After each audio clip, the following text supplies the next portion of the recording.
Good evening, everyone. Welcome. It is 5 o'clock. So let's get started. This is the Redevelopment Commission for the City of Bloomington, Indiana for our November 3rd, 2025 meeting. So we'll begin with a roll call of commissioners. Laura Burns McRobbie, present. Randy Cassidy, present. John West here. Sam Flinger, present. C. Scambolari here. So thank you, and let's go to staff. Anna Killian Hansen, hand here. Christina Finley, hand. Tammy Caswell, hand. Anna Dragovich, yes, Steve. Jane Cooper-Smith. Yes, Steve. Jessica. Jessica McCollin, City Controller. Roy Aiton, engineering. Dana Kerr, legal. Great. Did we miss anyone? No. Okay. Good. Thank you, everyone. First item on the agenda for us to take up is claims registers for October 24th, 2025 for $309,170. Minutes. Minutes. Minutes, Yeah. my bad. Minutes for October 20th, 2025. Are there any additions, corrections, changes? If not, may I have a motion to approve? Move for approval. Second. John was on it. All right. Always on it. So, we don't have anybody online, so we could do a voice vote. All those in favor of approval indicate by saying aye. Aye. Any opposed? Thank you. Those are approved. Okay, now to claims registers for October 24th, 2025 for $309,170.65. Are there questions on claims registers? John and then Randy. Page 5 of 7.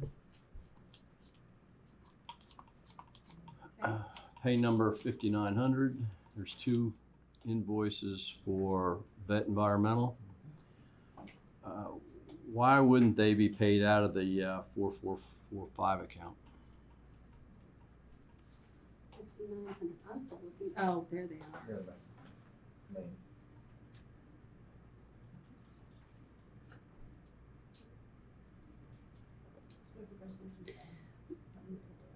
They are paid by what the funding line is on the resolution. Let me look into that while we're discussing here.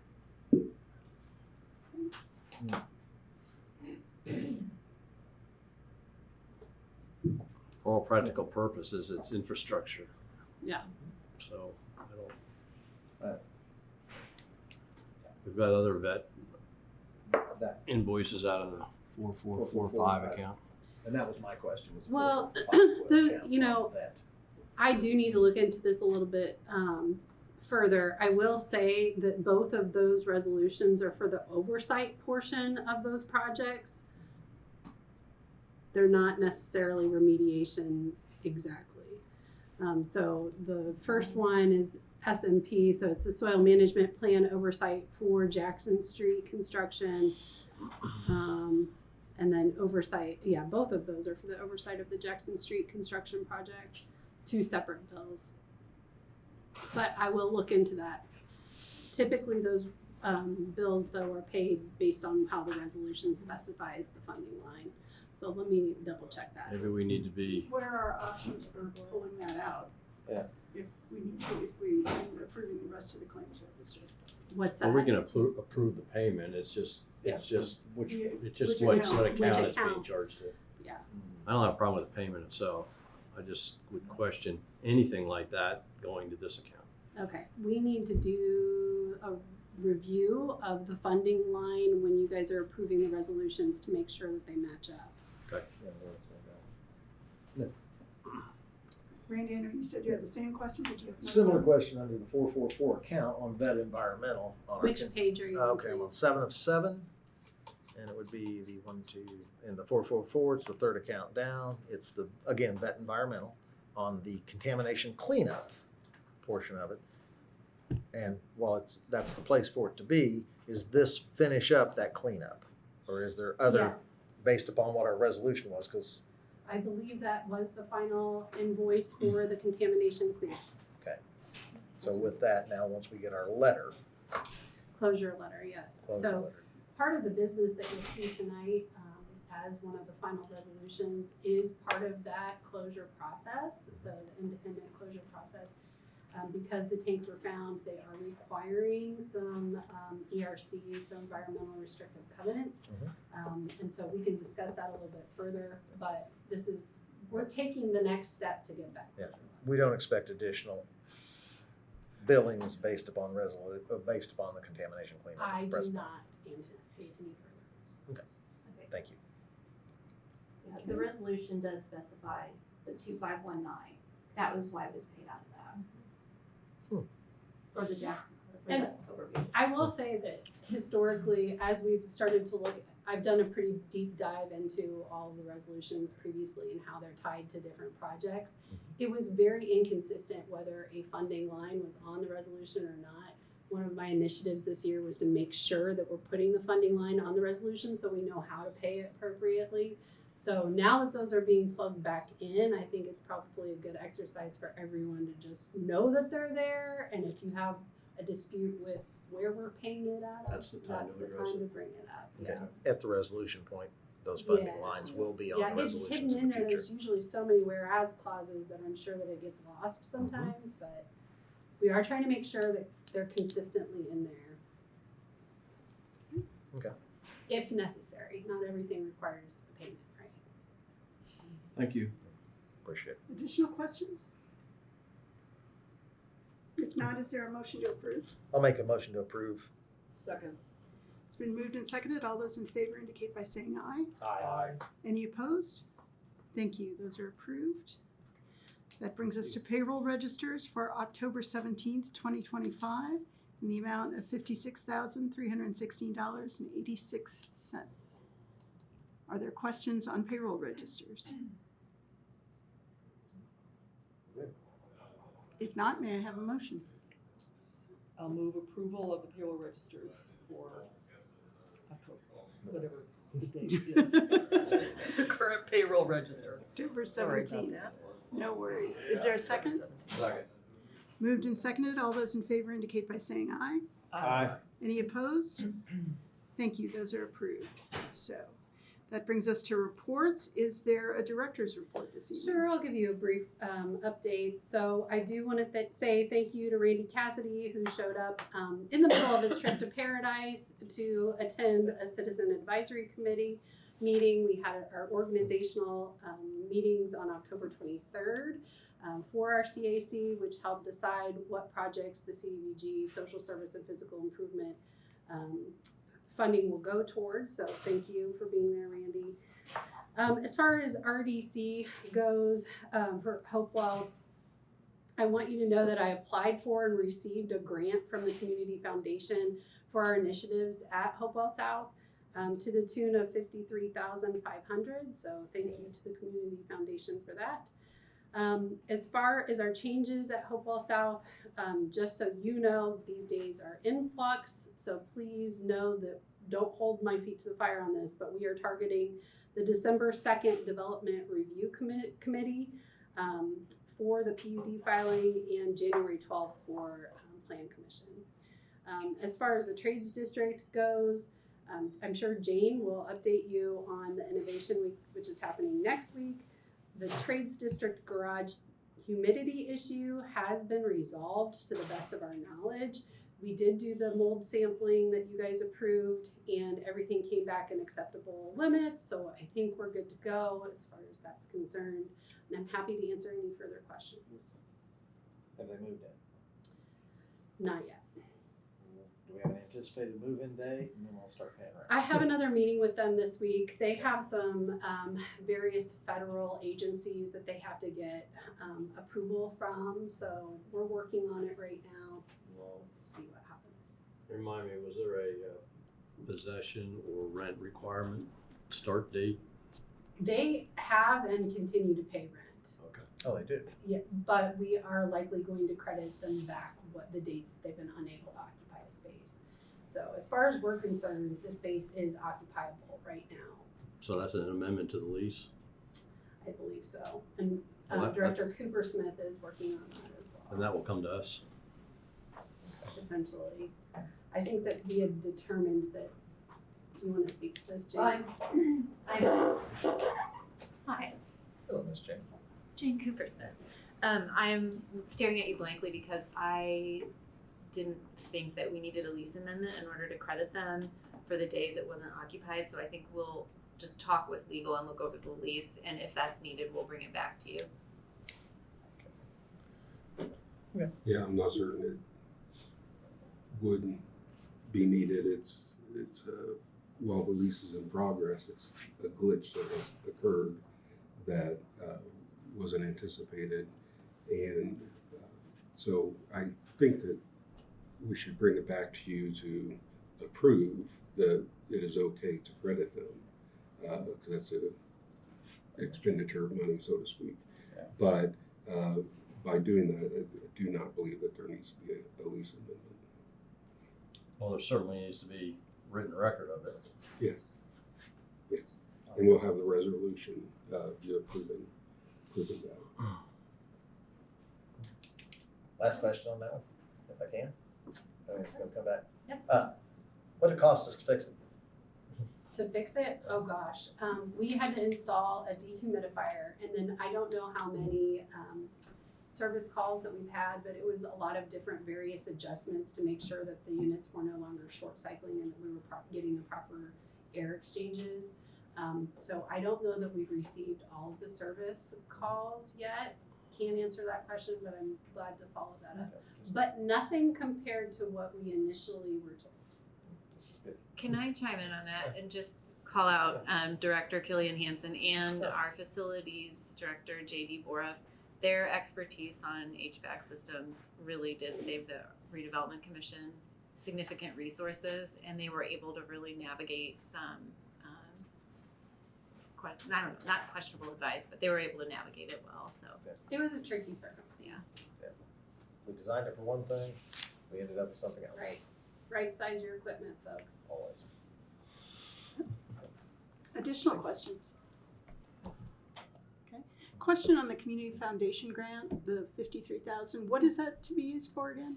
It's to be used towards our initiatives at Hopewell South. So the way that we wrote it could be used for any of our outreach sessions with developers or lenders. We're doing some training sessions. It can be used for that. It can be used for our work with Flintlock. So it's pretty flexible, and we have not determined exactly what we're doing with it. It's coming to the Housing and Neighborhood Development Department directly. And so we will definitely put it to good use. So it's not something that'll come through the RDC? It's not coming to the Okay. Redevelopment Commission. Does that mean you consider taking some of the resolution dollars out of it tonight? I don't know about tonight. Maybe. I think that their hopes were that it was going to be for community good. So help with the developers, with the lenders, Okay. just trying to do the trainings would be definitely part of that. It could go towards a credit for the book of pre-approved plans that could be transformative for the community. I mean, there's a number of things that it could be used Can for. be utilized to quickly as possible get dirt moved and people living there. Yeah, we're doing the best we can Okay. within our own parameters. But at the end of the day, it's subsidizing, helping to subsidize that project, so Yes. therefore it's less RDC. Less Less RDC RDC money in the long run, So yes. it does benefit. It does. Yeah. The community as a whole. Anything else, Hannah? No. Okay, thank you. Legal, Dana. I'm here for questions if you have them. Okay. Any questions for legal? Seeing none, let's go on to the treasurer's report and the annual TIF report. Anna, this is, just for the benefit of the public, this is one of the items on the agenda that has seen a change in materials very late in the afternoon. That So- is correct. And Justin, who is from Reedy Financial, can draw attention to maybe some of the changes if you're not aware of them. Yes. Hi everyone, my name is Justin. Quick introduction on me. I don't think I've met any of you, but I've actually been working with Reedy for 5 years. I started in 2020 when I was an intern while attending IU, and I've been working full time with RFG ever since. Probably haven't seen me much. I was supposed to be here at the last meeting, but paternity leave kept me out of the game. So I'm back this time. Thank you. But yes, today there's actually quite a bit on the agenda for me, so I'm not going to ramble on too long. I'm going to start with the TIF impact. So yes, there were certain changes to the packet. Really, all that was updated was because because of AIM, it took us a little longer to update the actual financial plan itself. And one of the pages of the TIF impact presentation was the financial positions of the TIF funds for the RDC. So really nothing changed other than page 4 of this, and I will go over that with you all as we go. So we could start with this one. We go to the second page, which will be the reporting requirements tab. Just a overview of the TIF impact presentation. It's an annual presentation we have to do just to give the public and underlying units an overview of the RDC. So many of you might already know quite a lot of the information that I'm about to present, but much of this is actually meant for the public and underlying units who aren't part of the RDC every single day. So in terms of reporting requirements, there used to be 5, there are now 6 total reporting requirements. The first 4 check marks, you'll see they're all completed already from all these reporting requirements starts all the way from April to August. The 2 that are left for us to complete today are the December 1st TIF spending plan, which is a new reporting that we will do right after this, and then this current December 31st end of year TIF impact presentation. Next page is inside the RDC, which gives an overview of the TIFs within the RDC. One item to note here is that because we did consolidate most of our allocation areas, so we just list one Bloomington consolidated allocation area and that one North Kinser Pike that isn't within the consolidated area. Yes. Why wasn't it included in the consolidation? Not contiguous. Thank you. Okay.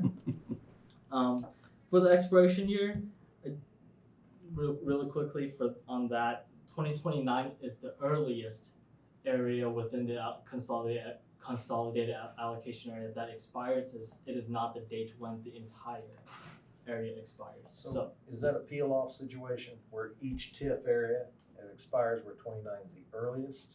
Yes. That particular area, that will fall off. So that increment in 29 will go back to the other taxing entities. Correct. For that piece.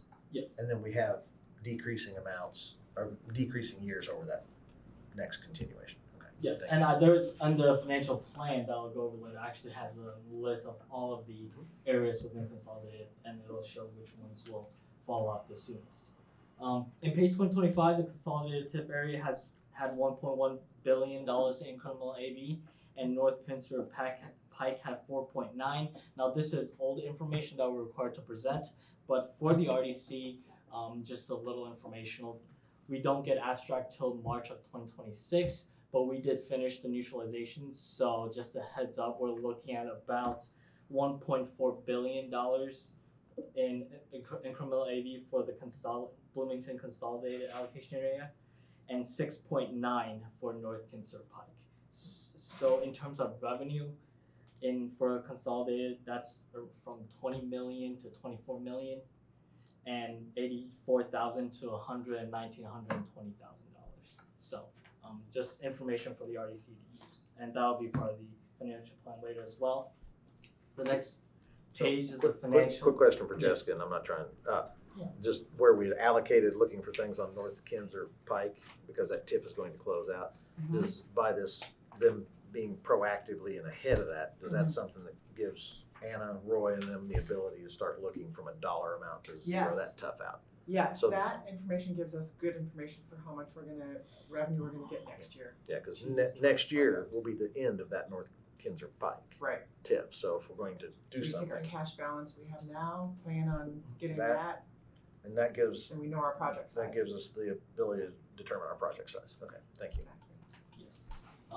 Next page is the financial positions page. That is the tab that I had to update. Really, this was it, because we weren't sure what the expenditures were until later last week. So the expenditures and end of year balance was zeroed out when we initially sent this out for review. Obviously, we have numbers in here now. For Bloomington Consolidated, we started the year. I don't have numbers. Yeah, Yep. I'm still showing. Mine's still showing dollar and yellow dollar and no dots. Mine is showing that. Oh, I've got Yep. it off the. It's in the After you sent No. the. new packet email. New packet. That's what I That's the place it I don't have is. that. I got, I just, this is the new packet. Yes. So I did print out hard copies, so, You're a good man.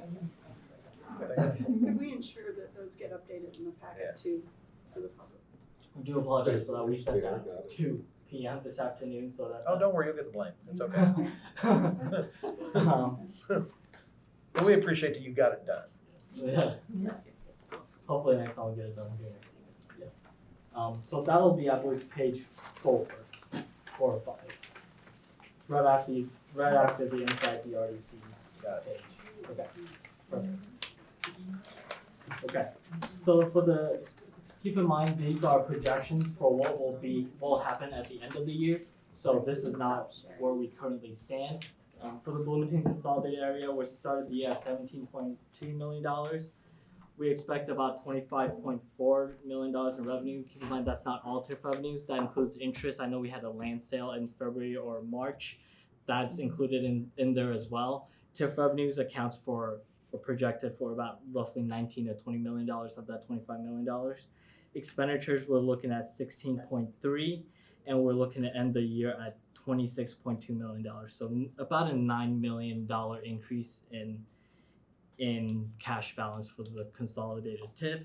For North Kinser Pike, we started at $648,000, expecting about $111,000 with $350,000 in expenditure, looking to spend that down to $410.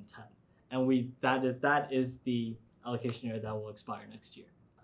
So if we were to look project-wise, projection-wise, Mhm. we don't know until the settlement comes through, which will be March. Abstract, yes. Abstract, okay. Mhm. We could look at potentially around $400,000 for a project. 410 10. plus about $120,000 Okay. for next year in 2026. So Because we will have that time frame before it expires. We'll take in consideration. We consider, when we're looking at it, I'm just trying to get an idea so the individuals that are starting to identify the projects for that area, Mhm. essentially they got around $500,000 to look from a project yes, standpoint. roughly about $500,000. Yes. A question about this too, does whatever project we undertake, does it have to be completed by the end of the fiscal year, or does the money simply have to be allocated, the project underway? That is, does anything carry over into 27 if it has already been voted on, allocated, intended, or does all the money have to actually leave the account by the end of the fiscal year? So I will say we've never actually seen a TIF allocation area expire. This will be the first, so congratulations. This will be the first year due to the extension of the legacy TIF and all that. So to answer your question, we're not really sure, and we're always talking to legal about issues like this, and sometimes they change their minds. So Good question, though. yes, that's a really good question. We'll definitely Not a lot of time. keep an eye on that. And we'll let you know. I thought that we were told previously that the money didn't expire. It's just that you're not collecting any additional revenue. So we would have that funding to be able to put towards the project. Yeah. In my understanding, I can't cite anything. Exactly. Yeah. So and that's similar to what what we had to earmark it. I think so. It couldn't just sit there, even though we Right. weren't collecting more. It had to be earmarked, but not spent. Right. Yes, so it'll still need to be part of the spending plan, because that is TIP dollars, but there's no allocation area anymore. Or I wouldn't have to include it in the TIP impact, because there would be no impact. All that would have gone to the base units. It's already been collected. Yes. The next page is the how TIP work page, is that chart. This is an informal page, essentially letting y'all know how we collect incremental AV. I'm sure you guys have seen this many a times, but it's just We have, but would you mind just kind of yes. quickly going through it, because we have the public Yes. that may not quite understand it. You're an expert on it, so. Mhm. So when we establish a tip, let's say a cornfield, we're going to tip a single parcel list. Let's say the cornfield has $100,000 in AV at the time we tip this parcel list. That $100,000 of NAV will go to the base, which is that green at the bottom over there that you see, the base AV. That will stay with the underlying units. So the county, the city, library, schools, it'll stay with all of them. And then let's say that cornfield gets demolished and then we put in a bank. The incremental AV of that bank or hotel, whatever we put in there, let's say it becomes $20 million. That $20 million will now go to the TIF. The $100,000 will stay with the underlying units. The TIF will receive what is built on top of the cornfield that we use as our example. And that will be that turquoise color, what we call incremental AV, which is the incremental assessed value that comes in due to using the TIF. And for the benefit of the public, AV is? Assessed values. Thank you. Assessment, which is what assessors will say that is how much your home is worth or how much this property is worth. And currently the law is there's no expiration if there's no bonds. That doesn't apply to Bloomington because all allocation areas are pledged to a bond. But the law is once a TIF is pledged to the repayment of a bond, then a 25-year clock starts, which is that North Kinser Pike that will expire in 2026. Once it expires, all that base, so let's say that $20 million for that bank or hotel, that will all go towards the base units assessed values. So it will no longer be part of the TIF.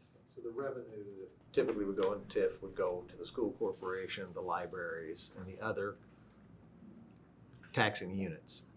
Yes, that goes into the impact. That'll be part of the. It's yes. Getting ahead of it. Yes. So the next page is a TIF impact questions page. Let's just set up the next page because the next couple of pages is a lot of numbers. Essentially what the TIF impact is, it's saying if we were to not TIF and the development was to come anyways, which normally is not the case, right? Normally we have to do some sort of incentives for these developments to happen, but we're saying what if we don't do any incentives and they still come anyways? That's number one. And number two is Indiana is a levy-based state, meaning the city's general fund, that levy is the same regardless of what happens to assessed values. So even if assessed values goes up, that levy stays the same. What'll change is the tax rate. What we're saying is, okay, what if the tax rate stays the same and the levy is what changes, which again does not happen in Indiana unless it's like a CCD fund.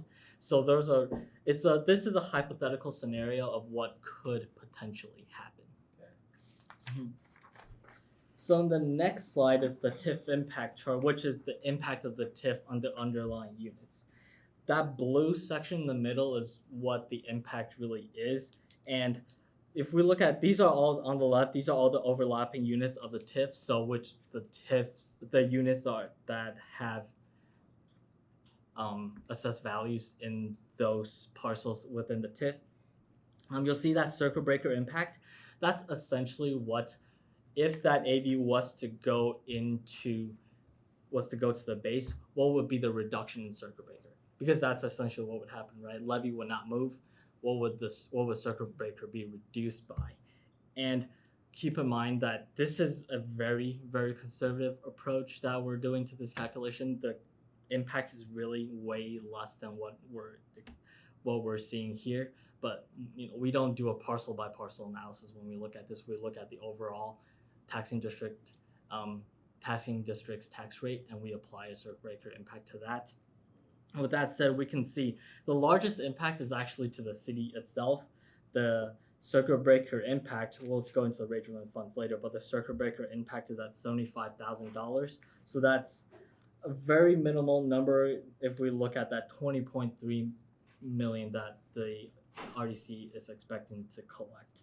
So that number goes down, Bloomington Civil City goes down from Monroe County, the school, and then all the townships that we have. So each unit could look at their impact, but the idea is these are really, really low impacts. The reason is because we're in a relatively lower tax rate environment here in Monroe County. Were there any questions? Okay. That surprises me. Yes. Based on property taxes being due next week. Yes. So. Next to circuit breaker impact, that's a rate driven fund impact. That's essentially so the city and the county, we have what we call cumulative funds. Essentially, these are funds that actually have the rates stay the same. So the CCD capped at 5 cents for the city. That stays the same. So if the AV of the TIF was to go into the base, so for the city, we will actually collect on all of that, and that will be a $534,000 impact. What that means is for the city of Bloomington, even though if we add those two numbers up, the 75,000 and the 534, the total impact is about $610,000, but the actual increase in levy that the city would have seen would be that $534,000. So again, very minimal, and compare that to the $20.3 million. That is a relatively small amount. And to the right, just to show what it means in terms of budget, that impact for the city of Bloomington, it's less than about 0.5% of the city's overall 2025 budget, that 0.49. And again, that's the highest impact of all the units. The next up will be Monroe County at 50.54%, and then it drops all the way down to 0.12. So very minimal impact for most of the units. Yeah. Are there any questions on this page? So, Yes. just verifying on the levy basis, each governmental entity, then we're talking civil city and Monroe County, the only thing this would do, if it was all gone away, is lower the tax rate. Yes, correct. Lower the circuit breaker. Except for the city and the county, they will actually see a little bit of gain from cumulative funds, because those are rate-driven funds. The rate stays the same, and the levy will go up. Regardless. Now, does that rate have the ability to be changed and go up, or is that We're at the max. we're at the max right now? Yep. Okay. Those funds do have a max in statute, and we are at the max. We're at the maximum now. Okay. Yes. Sam, do you have any questions from the MCCSC perspective? No, I don't think so. I want to make sure I take this back and show it to our Yeah. CFO though. So the next page is TIF impact explained. It's really that previous slide, but instead of all the numbers, we put it for the TIF as a whole. We have this term we call the TIF margin, which means for every $1 that the TIF receives, how much of it was due to the city's utilization of the TIF, and how much of it would have gone to underlying units in terms of circuit breaker impact and rate-driven funds, so the CCD fund impact. So 94 cents margin means for every dollar, 94 cents was because we used the TIF. 6 cents would have gone to the underlying units as an impact. As a whole, $20.3 million is expected to be received in 2025. $19.1 million of that is because we used the TIF, and 1.1 would have been shared across all the units if we did not utilize the TIF. So that concludes the TIF impact presentations. Are there any questions? How do we compare to the rest of the state and what you guys do? 94 is probably the best that I've seen, and that's no jokes aside, that it really is probably the best I've seen. The closest would be 80 something, but again, since we are in a relatively lower, we're in a lower tax rate environment. Plus, there are communities with lower tax rates. So, say Noblesville, for example, they have lower tax rates, but so much of their assessed values is in the 1% and 2% bucket that they're still at the tax cap, right? So there's still a lot of impact to the 1% and 2% bucket. That's not the case for Bloomington. We have a lot in the 3%, so that gives us a really good TIF margin. Just for the generalization of everybody, what is the 1%, 2%, and 3%? So 1% is residential and homestead, so the homes we live in. 2% are agricultural land. That's 2%. If they're apartments, that would count as 2%, even though that's almost like residential, but apartments would count as 2%. 3% is really everything else. It's commercial, so we think about a Target or Walmart, anything that's used for commercial purposes, right? Any retail, that'd be 3%, and then personal property, so that would be property, plants, and equipment that are used by businesses. Those would count as 3% as well. So that would go under the 3% budget. Thank you. All right. So we have completed one of our last 2 requirements for the year for the RDC. You've gotten the TIF impact update, and there isn't anything that I have to do about that, but we do have to do something for the next part. So we're going to present this to you for the first time, but we're not asking you to vote on this tonight. Is that correct? Yes. We're not asking for a vote on this tonight. It will be on your agenda again as the spending plan, asking for a vote with a resolution at the next meeting. So any questions you have or think of between now and like a week from now, please send to us so that we can work on them for this. But no later. But no later. Before 2 o'clock. Well, I'm So, getting your attention. I feel like I need to get you a bottle of water, but are you doing okay? I'm okay. I'm all right. Thank you. Thank you. Thanks for asking. I'm okay. Okay, I think yes. if everyone's ready, we can move on to the draft spending plan. And Yes. And you're good with what he just presented? oh yeah, yeah, it's great. All right. Yes, very good, very good. Right. Yes, it all makes sense. Thank you. I'm glad. Okay, so 1 and 2 spending reporting requirements done. The next one is the TIF spending plan. I'll try to. Okay, so we have the financial update up. I will present this with the financial update because they are very much linked together. Since we have the financial update up over there, I'll start with that. Before you start, do you have Yes. printouts of this that I should pass out, or are they The in update? here? I do. I will do that too. Do they need the spending plan as well, or? I'll just do everything. So the plan is. I don't have all of the plan though. I only have a few. The plan didn't change, did it? The spending plan did not change. Okay. So what's on there should Okay. be yes. Should be good.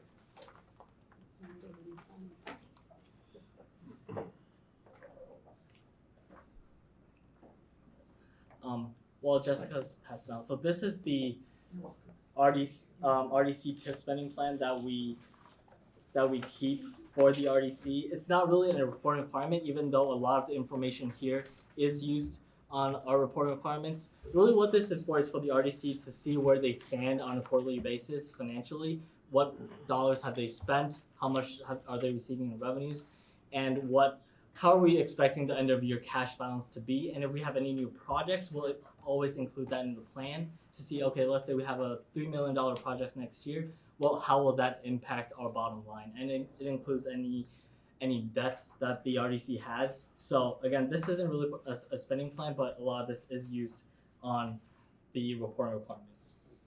So we go to, is that page 4? Okay, page 4. So that is the RDC overview tab. That shows all of the areas that are in the consolidated TIF allocation area, when the assessment dates are and when they are expected to expire. This actually, when we look at this, one of the reasons we want to do this is so we can effectively plan for the future, know what revenues are coming off. It's not really a problem as much for Bloomington, but we have another client where they have, similar to North Kings or Prowl, North Kings or Pike, they have an allocation area that's expiring. In their scenario, instead of $100,000, it's $1.4 million that's expiring, and they collect a total of 1.8. So that's why a page like this is really important, and we try to work with legal on this because legal are the ones that provides us their opinion on what the TIF expirations are, and we just keep it on track here for you all to see. Okay. The next few pages are the claims pages, which I'm not going to go too far into because there's 3 pages and there are a bunch of claims. But the reason we kept it there, we included this time around, is because we were asked to include 2519, fund number 2519, and then we just wanted to show all of their transactions this time around. Yes. Yep. 2519. That's the 444 replacement.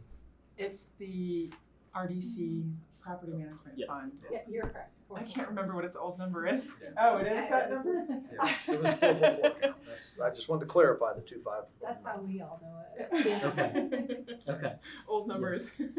Yeah, I mean, that change really messed a lot of us up too. So we kind of memorize from all of our clients. So yes, but in the future we will probably exclude all of these 2519s, and we'll just include the TIF consolidated fund transactions for you all. I'm good with this.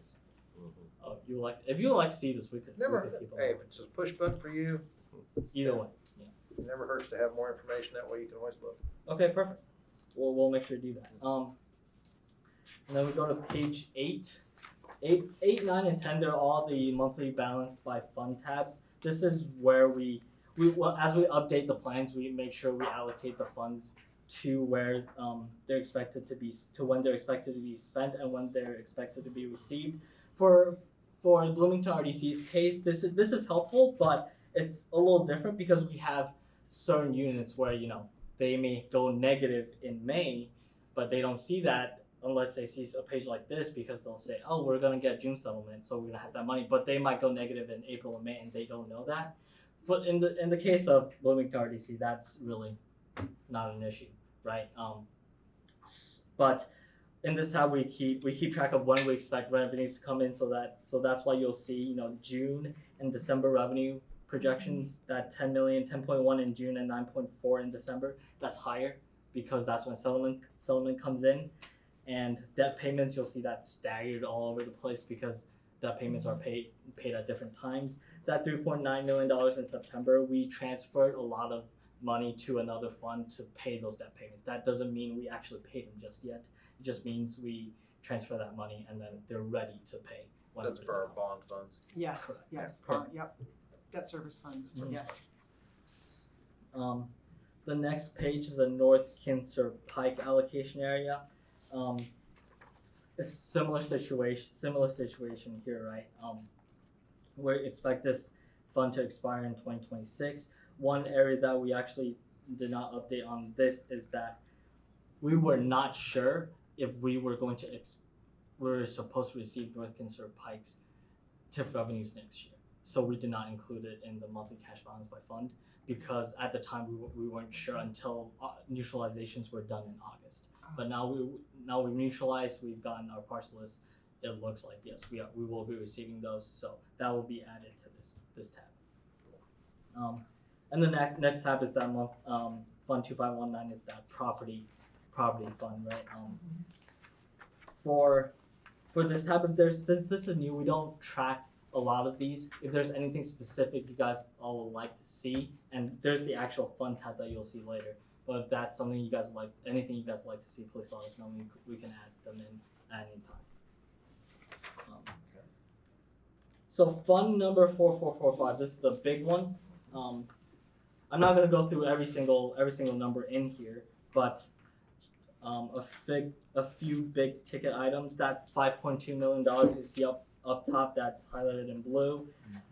About $4.5 million of that makes up our land sale proceeds. So that's why it drops to $1 million next year. We're not, unless we're expecting to sell another $4.5 million of land. We drop that to $1 million next year. And then for TIF revenue collections, you'll see we had 19.2 this year. That goes up to 24.1 in 26 and 27. That's due to the incremental AV jump. Like, we don't know what will happen in 2027. Maybe SB1 will have a large impact and the revenues will drop. Or like this year, gross AVs go up so much that SB1 was almost a non-factor. That's my question regarding how SB1 is going to impact our TIF funds in the next 3-year period. So I know you can't say exactly, but an idea, because as we plan expenditures. The easy answer is yes, right? Because with deductions coming in, it is expected to happen. But this is more of a little bit of an assessor question because we've seen gross AVs grow by so much that the new deductions by SB1 didn't really do anything this year. So that's 6%, 2% for deduction for 2%. So apartments and agriculture, that really didn't do a whole lot. And we'll have to look into it. We'll have to see what makes up for Bloomington RDC's assessed values. Yes, there is not a whole lot of personal property, so that exemption for personal property jumped from $80,000 to $2 million. That will have no effect on Bloomington RDC. That might have effect on others, but not for Bloomington. I'll have to check on how much of Bloomington RDC's AVs are 2% because that increase in deductions might have an effect. We currently do not have a residential TIF, so all of that change in deduction and credits will have absolutely no effect to us. So to answer your question, I don't think there will be a whole lot, but easy answer is really yes if gross AV stagnates. And in the future, if we decide to do a residential TIF in order to increase some residential, well, that residential TIF, if we calculate it now, it would be X. Your basis, or what I'm understanding, says it would be lower based upon what the SB1 is doing from a.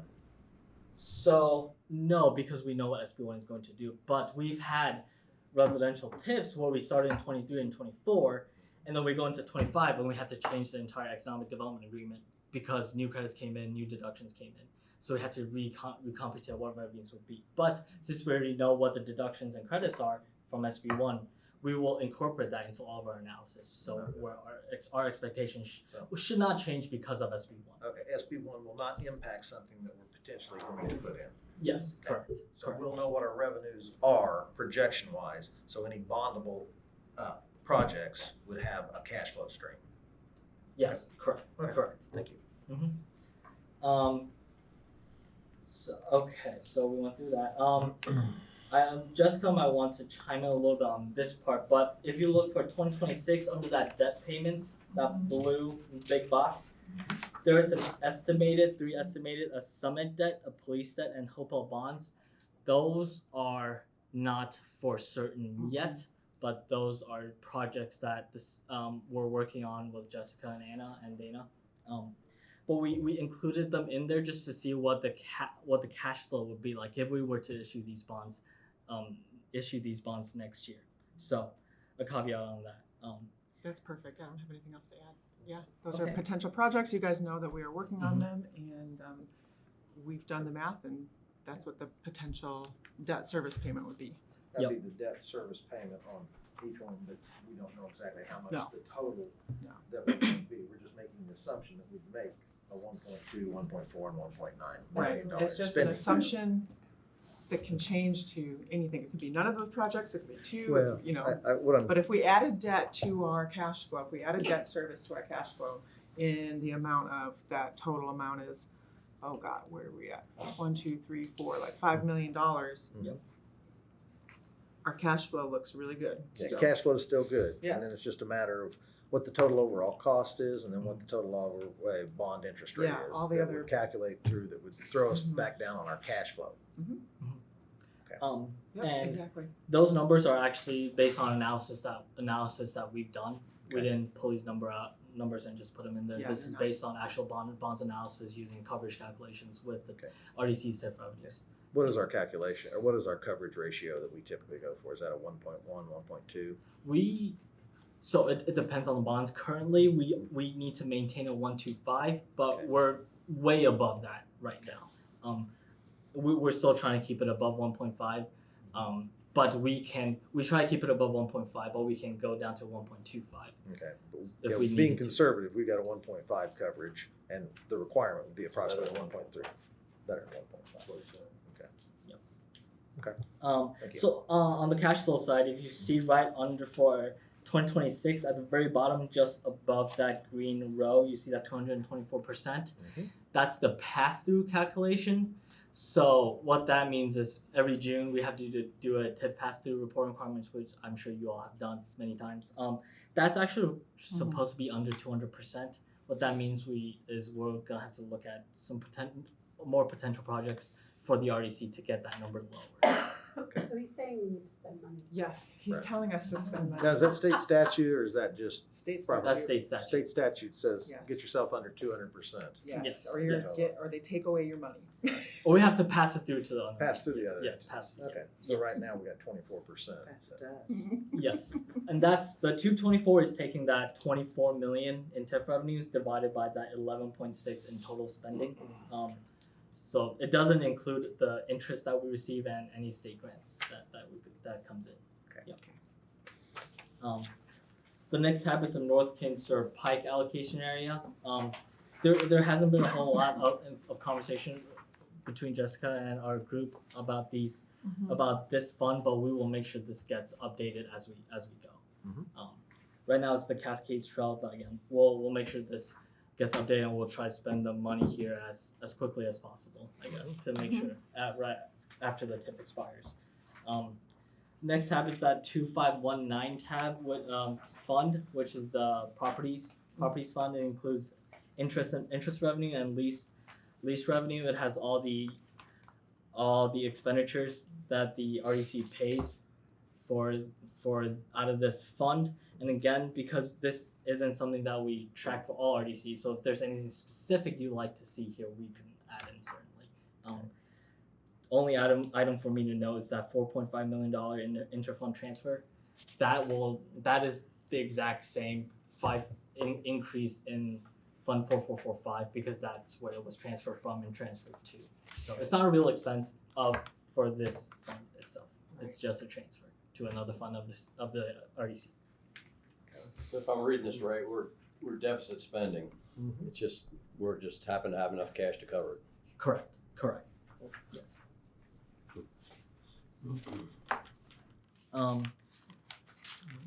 Next tab is it's the debt overview.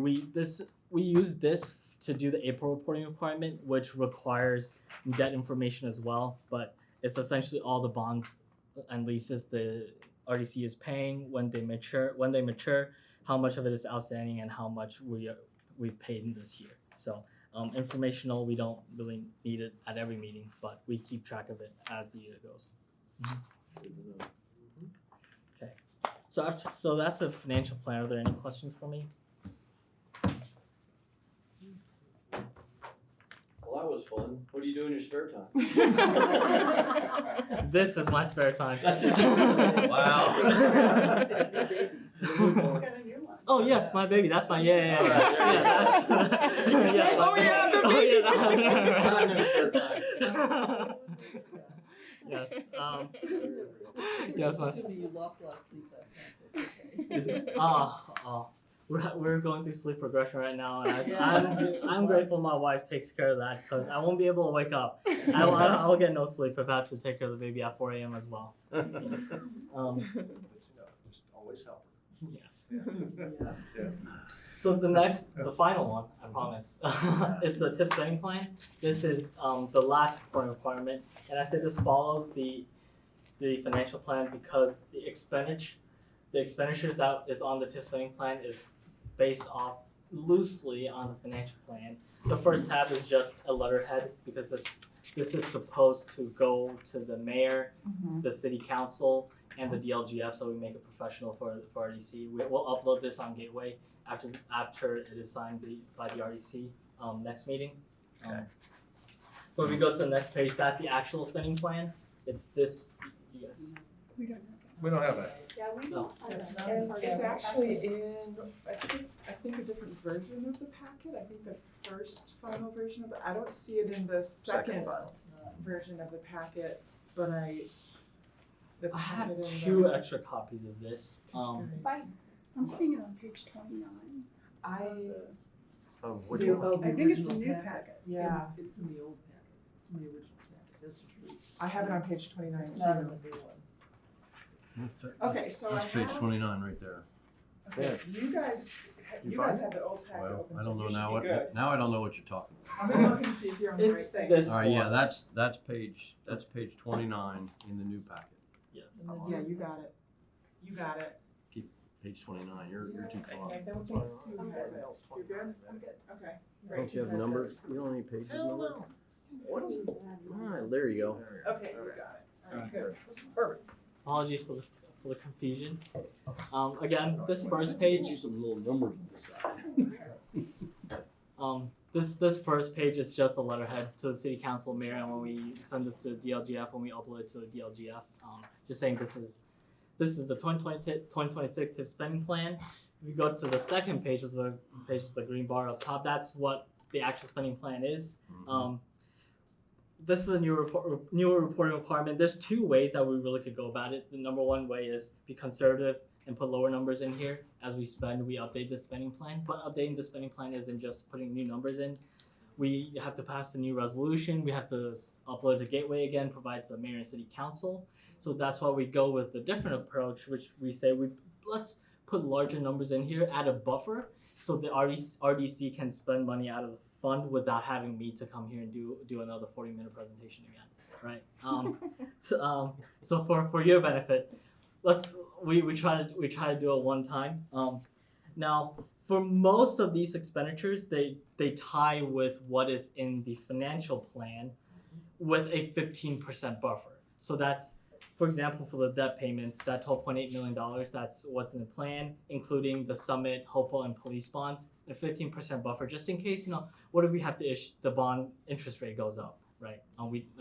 This is to avoid having to do all this paperwork again. We added a 15% buffer. The larger increase will be that capital expenditure, because the capital expenditure currently is a little lower for the consolidated TIF. We just beef those numbers up just to give the RDC the same flexibility that we would have had if not for this new reporting requirement, right? This is a spending plan that will upload to the DLGF. This includes all of our TIFs, excluding 2519, so it does not include the lease, the properties, because that isn't technically part of the RDC's TIF collections.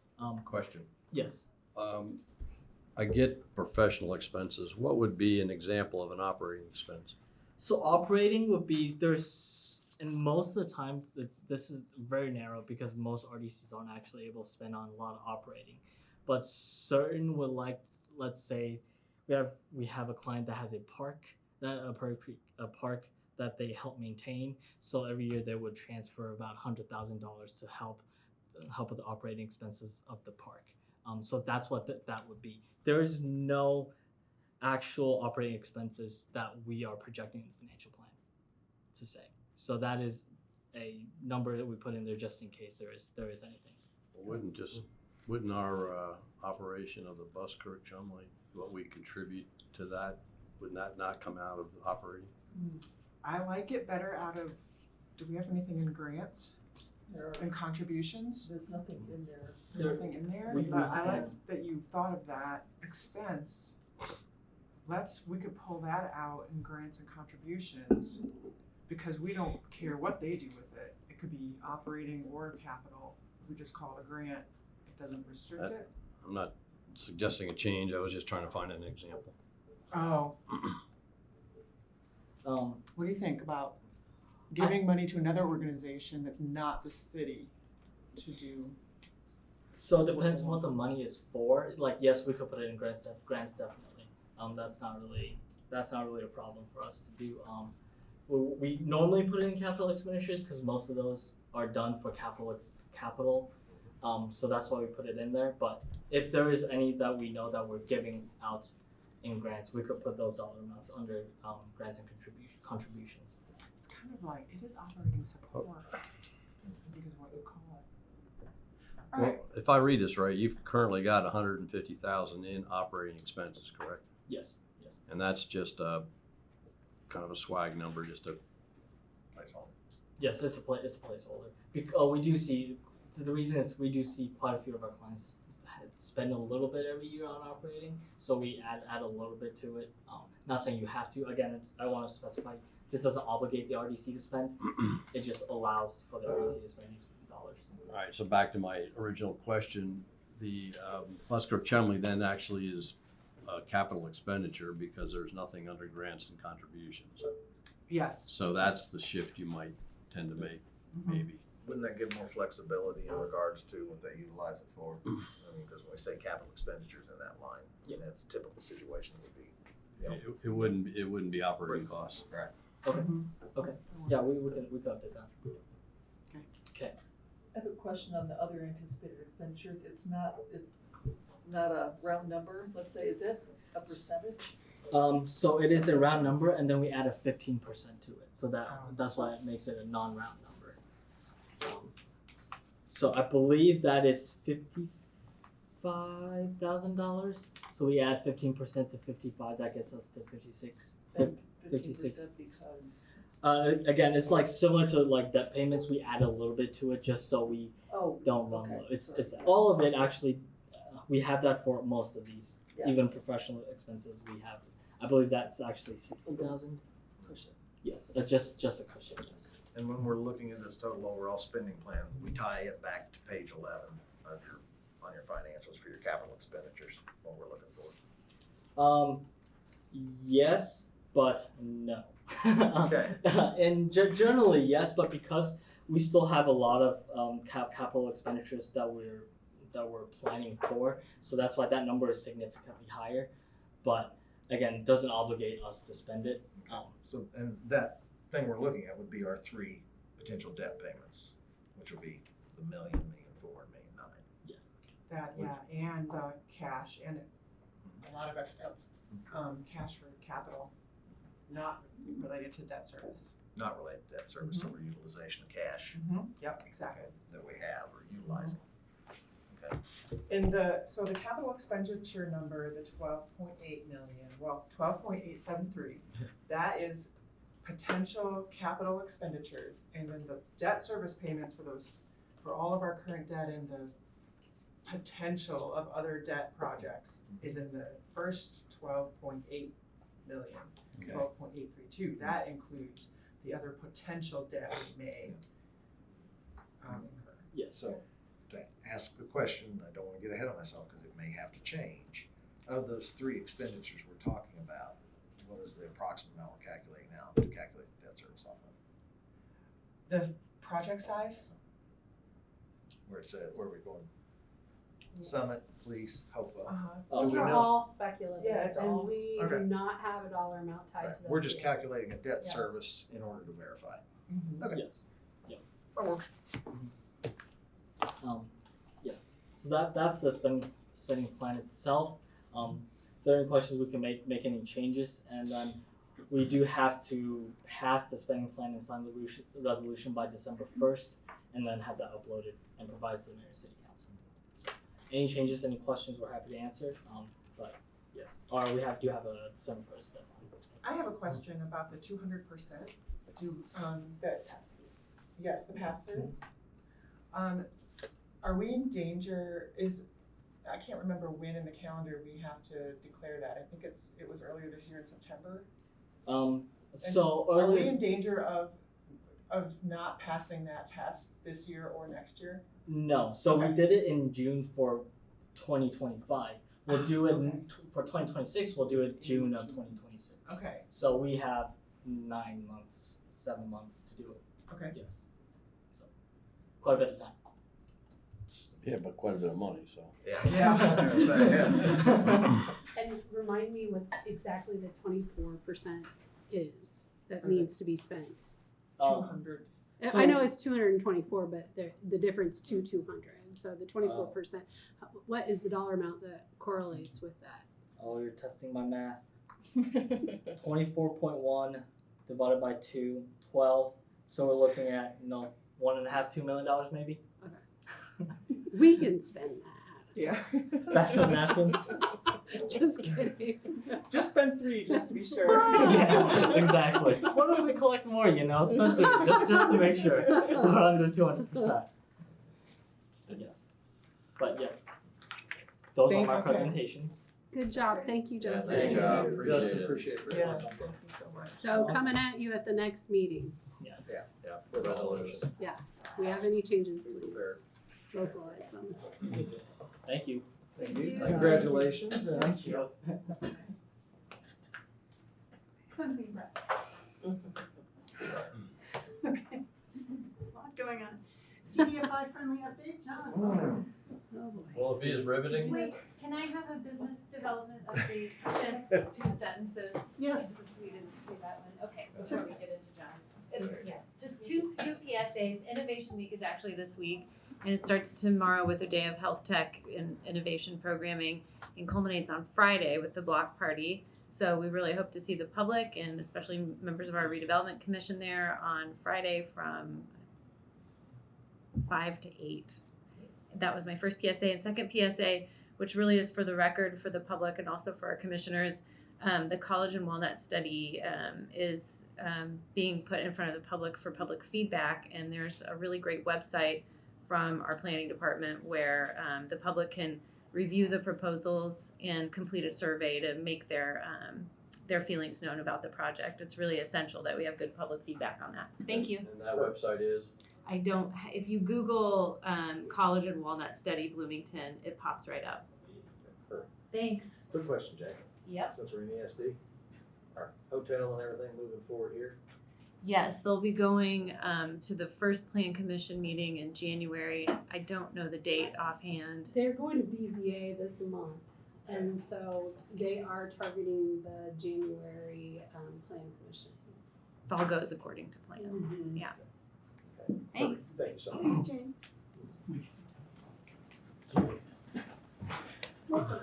I'm excited to be the guy that follows the guy who tells Jeannie to spend a bunch of money. So, anyway, well, good evening, commissioners. My name is John Zodi. I'm the executive director of CDFI Friendly Bloomington, and I want to introduce Emma Yoder. Emma joined us in July as our program coordinator, so hired a second staff position this year. And so we're glad to provide our annual update to you, which will be quick. About what we do. We have some new faces, so Mr. Kerr, Mr. Fleener. You weren't here last year when I presented, so glad to share some updates with you on who we are and what we do. So what are CDFIs? Part of our process is to always educate the public on what our organization does and what CDFIs do. CDFIs are community development financial institutions that are mission-based lenders. So they are dedicated to that type of lending to fill gaps in financing for people in places that were previously sort of locked out of the financing process. So we all know of banks. We work with banks. They hold our money.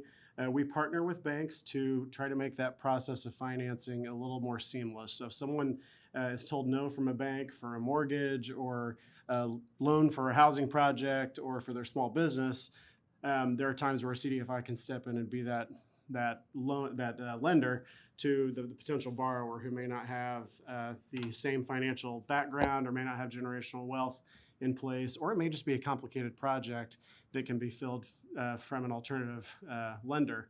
And so we want people to try to avoid, putting things on high interest debt.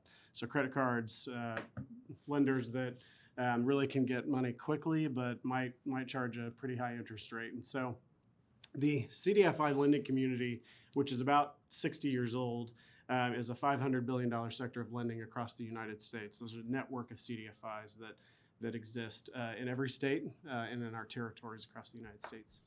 Move ahead there. The slide, is it moving up? So what does the friendly mean in our name?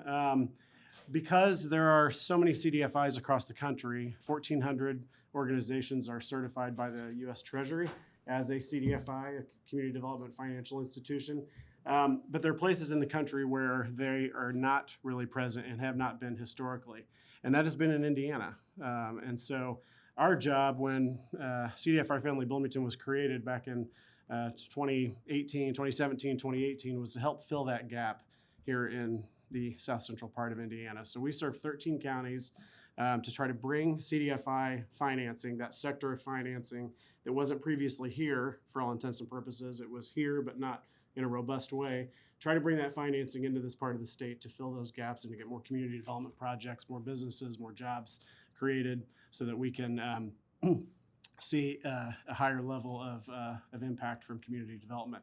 So you can kind of call us a matchmaker. Our job, mine and Emma's and our board, is to identify those projects on the ground, help provide technical assistance and what their financing needs might be, and then to go to our network of potential lenders to say, hey, there's this cool community development project or business in our part of the state.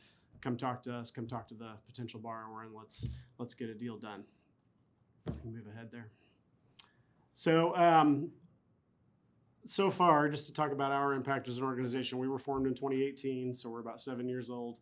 Our big piece of our job is to provide technical assistance to potential projects. So far this year, we've done about 235 hours of technical assistance to projects in Bloomington and in our region. It's important for this body that we tell you that about 62% of that has been within the city of Bloomington. Bloomington is, I don't have to tell this group, is a very active place. A lot of projects, a lot of ideas, a lot of potential in the pipeline for housing and small business, and actually in the childcare world, there's a lot going on there. And so, but most of what we've been doing in Bloomington is housing related. And so a large percentage of our activity has been here within the city. Is it technical assistance or is it helping them put out, get cash? It's a little bit of both. So technical assistance might be anything from here's what loans can do, here are the different types of financing, to here is your project budget. Let's look through it and talk about it and just be another set of eyes. It's if it's an individual who wants to start a business, it's have you talked to the Small Business Development Center, just sort of bridging those gaps and connecting dots to make sure they've talked to the right people. So it's a good question, Commissioner. So just to put a little finer point on what I told you earlier about the sector of financing from CDFIs not always being present here in Indiana. So if you look at the CDFI lending industry for the last 50 years, there's been a lot of money invested and loaned and borrowed. In the first part of this century, if you will, from 2005 to 2022, which is a data set that the Treasury puts out, why those years are a little bit unique. If you spread all that CDFI loan money across each resident in the United States, you'd get about $714 per capita. During that same time in Indiana, that number drops to $169. In the region we live in our 13 counties, that number was $22 during that time period. So that we were trying to close that gap. We were trying to get more people in this region to have access to financing. It doesn't always have to be from CDFIs. This is a CDFI number that we track, but you can see that there's a disparity, a lack of access to credit, a lack of access to different types of financing, because in rural areas especially, which most of our region is, financing and the resources that are there are not always present. So that just gives you a little bit more of how they play out here, statewide and nationally. And so there is a map. You can go to cdfifriendlyamerica.org, and there's a map that will identify every place in the United States, every congressional district, every state legislative district, every county, and will tell you what that per capita number is. So there are CDFI, what we call deserts around the country, and why it's important to fill those gaps of access to financing. John, can I ask a Sure. quick question? And maybe this is later, but going back to 2018 when CDFI Friendly Bloomington started, what was the, do you know what the corresponding number was? I mean, in other words, have you made that number happen, go up? We have. From where we were? That number right now is in the $50 per head Okay. range, so it's gone up. It's gone. So we're working to get that up there. Not close to 714 yet, but we're getting there. So this is just sort of some more numbers on our impact. So since our creation, so since 2018, we've been able to help facilitate about $26 million in additional CDFI investment here in the region. Most of that's been in Bloomington. For total projects at about $57 million. So that $26 million was a piece of the larger project scope, which impacted about 370 housing units that were created or retained. How many of them are in Bloomington, Monroe County? The vast majority of that is in Bloomington or Ellettsville.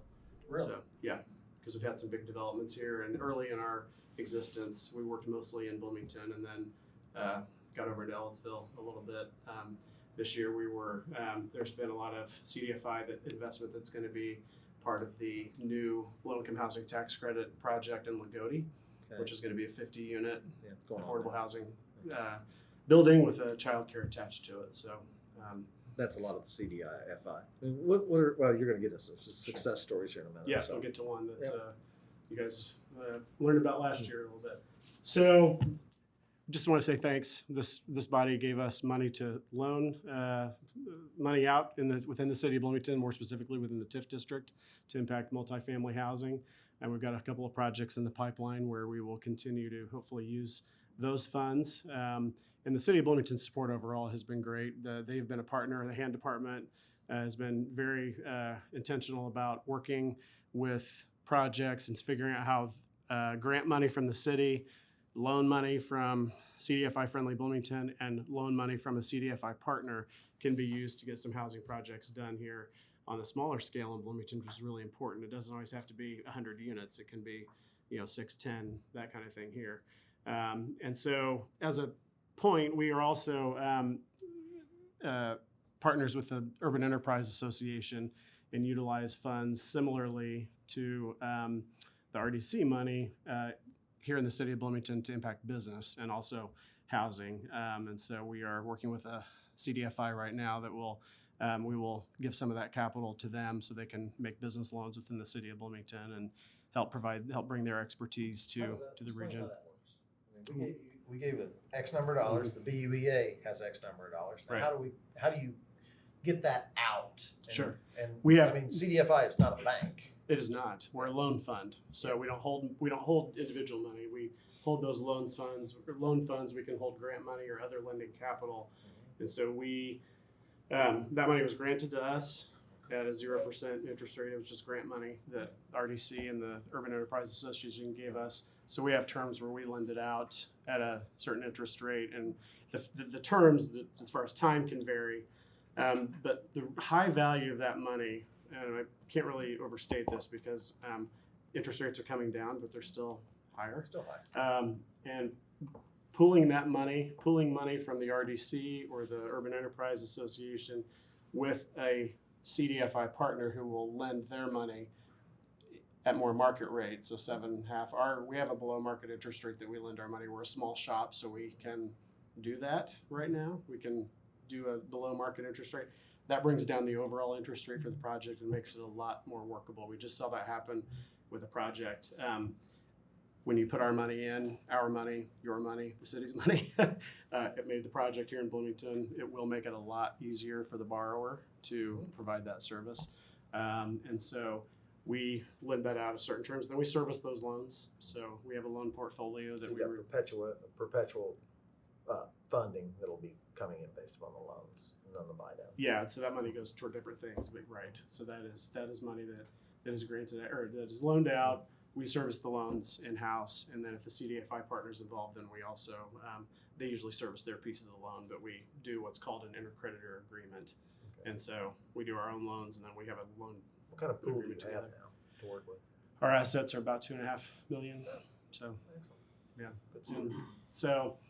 So as of July, big news this year, and I want to throw compliments to Jane Cooper-Smith, my predecessor and your ESD director, helped tee up our certification to the U.S. Treasury. So to be certified as a CDFI by the U.S. Treasury is a vetting process and a distinction that is done. It'll be a 5-year certification. Helps us build better relationships with banks. It can streamline some of those relationships under federal banking regulation. We also were awarded, a $300,000 grant from the CDFI fund that is helping with operations over this year and mostly next. Jane really teed up that application, and that was about the first thing I did when I came in was to finish that application up and get it submitted after Jane left to come back here. And so we were awarded that last fall. So John, is that that was more exciting. staff? That was Emma. Emma came I was on gonna say. to do that grant. And so, and I'll talk, the next slide, we'll talk a little bit more about that. So, do you have a question? No, just CDFI and something from the Treasury based on what I'm reading in Bloomberg about the potential possibility of them. Can Yeah. CDFI, is that real or is that just another speculative? It's real, but it's fluid, I would say. So this year we spent a lot of time talking about, in another way, the impact of community development financial institutions. So the current administration has had mixed feelings about CDFIs, and through their history, they've had really big bipartisan support in Congress. So what's been happening since the beginning of the year has been some ups and downs about where the future of the CDFI fund is. The Congress was in the process of appropriating money. The money that was already appropriated to the CDFI fund was withheld by the administration and was not released. And so now during the shutdown, the CDFI fund employees received RIF notices, reduction in force notices, that they all were going to be terminated in December. So the agency has taken some hits this year. The CDFI community, with the help of a majority of Congress, is pushing back and saying this is important work. This is the impact of these dollars that go out. I'll take the opportunity to just say that for every federal dollar that goes out from the CDFI fund, it's estimated that 8 comes back in those projects. You saw the leveraged impact of $26 million of CDFI money, leveraging out $57 million in projects. So this money does have an impact. Some of the administration feel differently, and so Congress is, like I said, pushing back. To tell you what pushing back means, in the last couple of weeks. 105 members of the 105 Republican members of the House and Senate and 120 members of the House on the Democratic side sent a bipartisan letter to Congress saying, hey, this is important. This agency is important. It has an impact. Please consider what's happening here and reconsider your actions. And so the advocacy and the time spent on that, we have to be careful as a nonprofit. We can't just be advocates, but we certainly can go and talk about our impact. And so we've been to DC a number of times talking about why the CDFI fund is important and why it should be preserved. However, we don't know where it's going to go just yet. And on a local basis, Mhm. if something happened on a federal basis, would we still be able to utilize it in the way you have been using it with the $2.5 million to be able to help buy down and continue? We would, because that money that we loan is not federal money, that is local money. And it's not subject to that. It is So- not. What is subject, so the grant that funds a large part of our operations right now, we also get support from banks, and the city has been helpful. That federal grant, that is one of the programs that the administration proposed eliminating. The Congress has put money back in, and now the government shut down. So can't tell you today what's going to happen with that. One piece that is one tool that you can access once you become certified, as I talked about, is what's called financial assistance money, and that is lending capital from the CDFI fund that is given to certified CDFIs who can then lend it in their region. So what we would love to do is to be able to access that money to partner it with other lending money, like the RDC money, the BUEA money, and be able to do that out in the region. We only use your money and the BUEA money within the city of Bloomington, which has been awesome. But we can't use it outside the city of Bloomington for obvious reasons. So we'd love to have other money to lend outside of the region. If they don't close the CDFI, is that something that's a process, Yeah, it's an application process. Okay, Yep. of which you would look to do We would. once we identify. Yeah, that's right. And so just have to see where everything's going to go right now. So there's been, again, positive movement in the last couple of weeks. We'll see where the shutdown goes and where appropriations go in Congress. So it's kind of on the question mark, a little bit of a question mark right now, but we're pushing through it. So last year I came to you and I went back and looked to make sure I put this picture in. So last year I told you we were working on, with the hand department's help and the help of LEAF, which is Local Enterprise Assistance Fund. It's a CDFI based out of Boston that partnered with Bloomington Cooperative Living to build a new 7-bedroom house on the west side that's a cooperative housing model. That's the drawing to your left. That's the finished product to your right. That was we all walked through in July. That was right at the end of July. That picture was taken. So there's grass there. It's fully occupied, going well. This is the latest cooperative housing model, which the cooperative housing model it's getting a lot of attention around the state, and it's an interesting concept, I think, to explore in rural parts of Indiana as well. So we're glad to see that project moving and look forward to more down the road. So quick question on that particular project itself, because I know we approved some funding for it. Mhm. When we looked at the overall cost of it and then how the CDFI percentage wise in to give I'm looking at, we got 7 bedrooms. I know we put in a few $100,000, and then CDFI added dollars or added technical services in order to assist that to make it a reality. yes, so all of those things. So I would say the overall project budget, the city granted about a third. CDFI Friendly Bloomington loaned a third at a low interest rate, and then the CDFI LEAF loaned the last third at a higher interest rate. And so when we pool our two loan amounts together, that brought it came to a median interest rate, right? It blended, divided the interest rates in two, and you got a median interest rate. So that's how the money worked together. And then there was a contingency built in. There was a little bit of cash from the nonprofit, but it was really a third, and a third. Okay. John, what's your next coolest success story? Well, that's a great question, Commissioner. We've got a couple of projects in the pipeline right now that I wish I could give you some more detail on, but I'm hoping that those will be exciting this Here time in next year. Bloomington or outside Yes, here in Bloomington. I will say 2 other things. We are looking at how to make our small business pipeline a little more robust. That's probably our lightest area right now because we've been so housing focused, which is good. There's just a lot of activity with housing. The other third in our strategic plan we did last year is affordable housing, small business, and childcare. The Community Foundation and Regional Opportunity Initiatives have a huge childcare initiative going on in the region, and there is a place for the CDFI community to be involved there, both with technical assistance and with financing. Childcare is, there's a lot going on there right now with some funding cuts from the state and federal government. So there's a place for CDFIs to come in and help providers do that. So we're working with Regional Opportunity Initiatives, or ROI, right now to see what that looks like going forward. We partnered with them on a grant earlier this year to do project assessments. So there are 3 projects in the region: Lagodi, which I talked about earlier, and then one project, which I'll put to the side for a second, but then Bloomington Center for Global Children was one of the projects. And so that grant money was utilized to help those organizations plan their projects, right? Expansion or retention.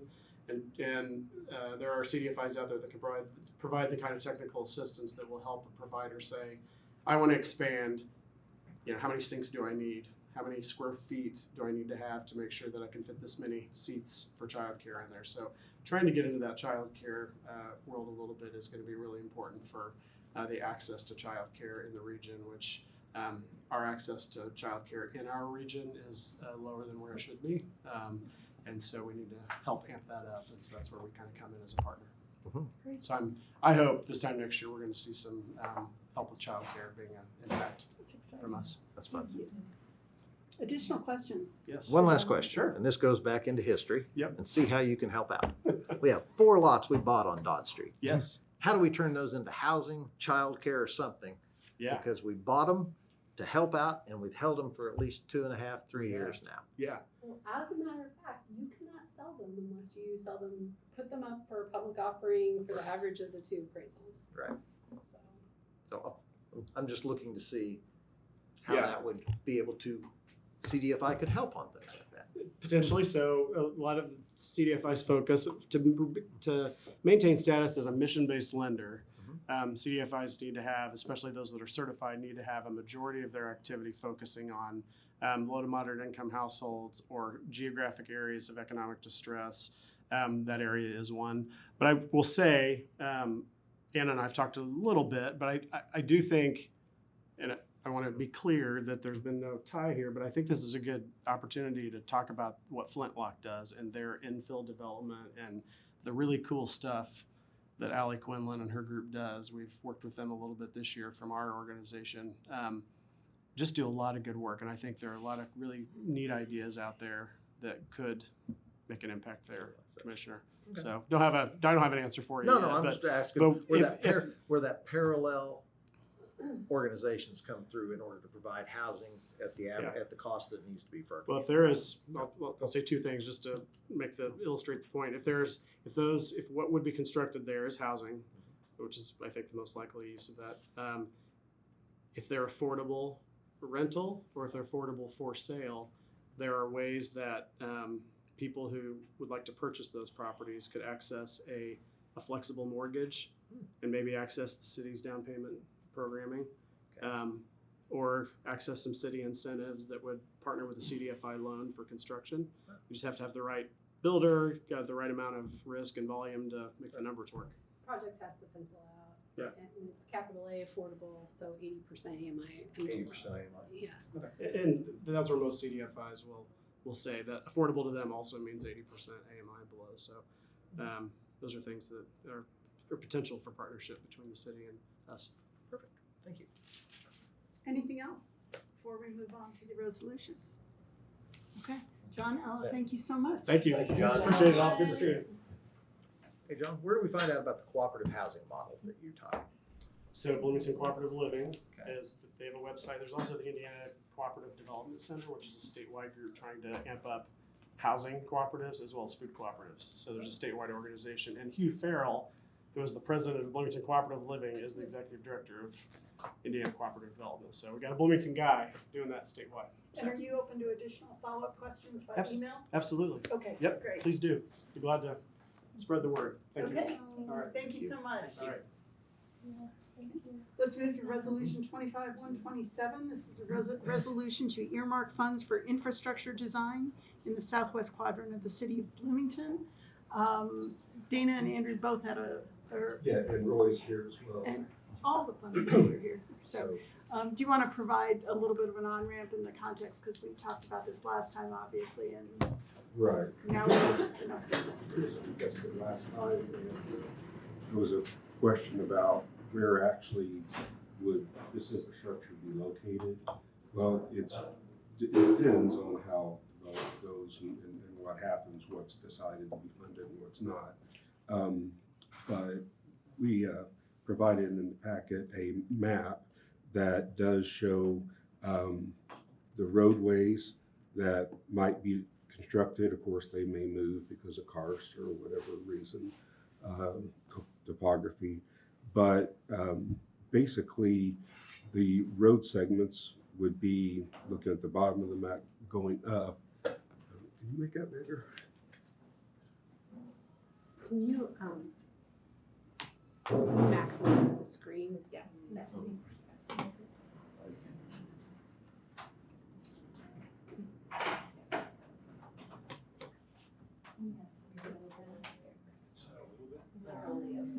If I zoom in, Yeah, then you're it's gonna move. be. So we'll go start at the bottom and work our way up.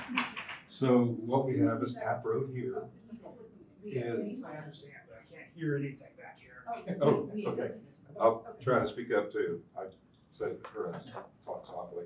So the one location for a roadway would be connecting Vanguard. There's a small piece of Vanguard already here that was part of the PIC development.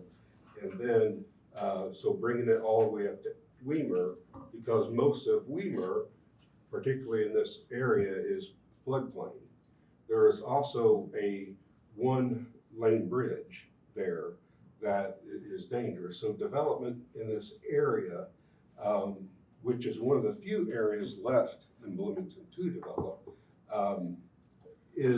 will need more infrastructure for safety and with traffic flow and police and fire.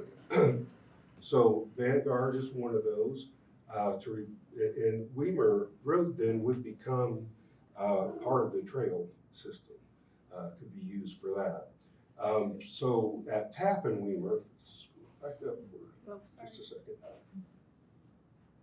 At Tap and Weimer, there would need to be probably a roundabout, either a controlled signal or a roundabout, and probably a roundabout. There would need to be an intersection connection here as well. Over on the right, you see this is Adams Street, and it ends just behind Summit Elementary School. And then it's, go up a little bit, and then you have Adams that comes down here and ends. And this is part of the Summit development.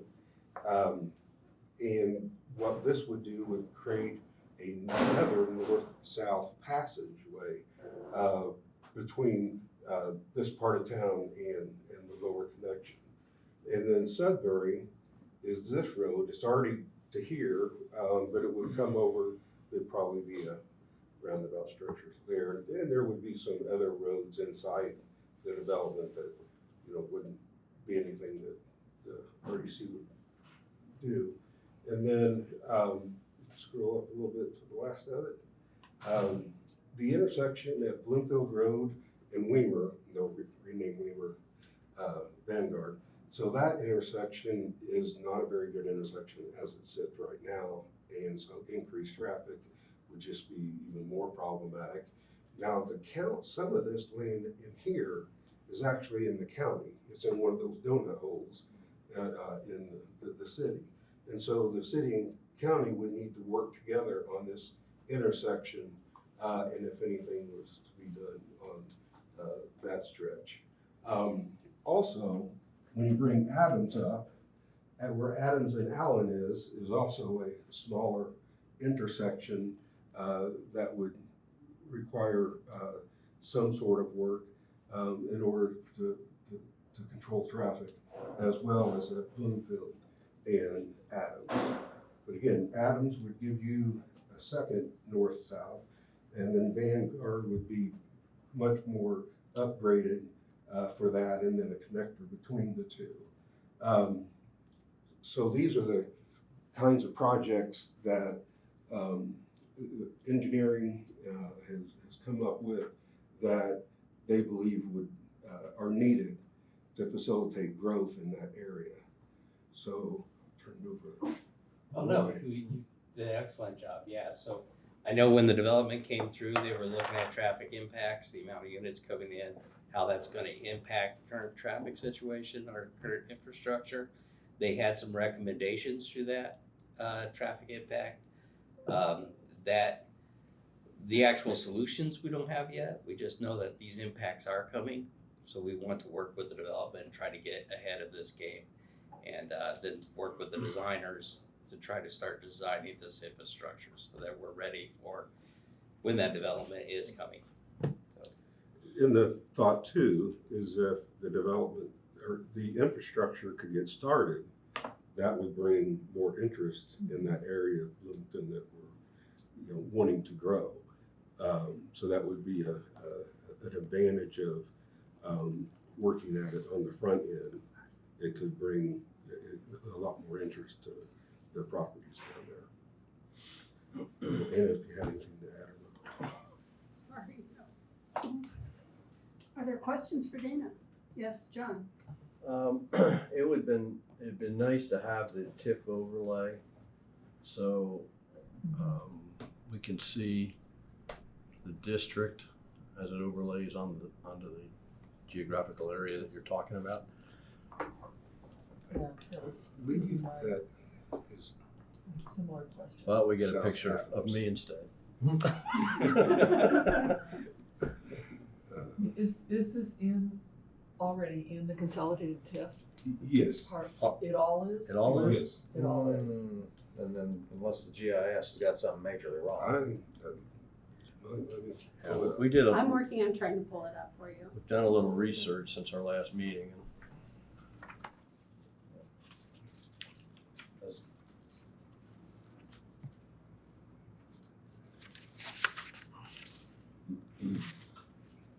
Yeah, because even on the expand, I was trying to calculate when that 2014 expansion number 2 occurred on the Taproot TIF. I couldn't find the ordinance, but again, I was researching through the documents.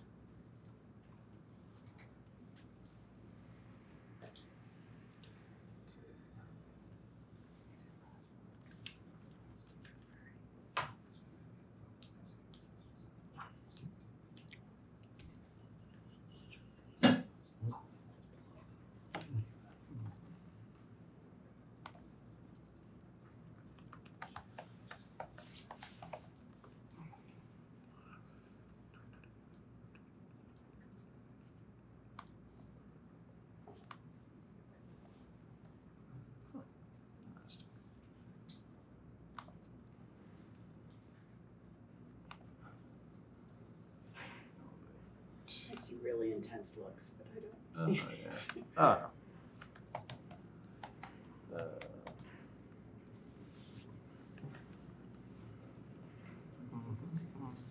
There we go.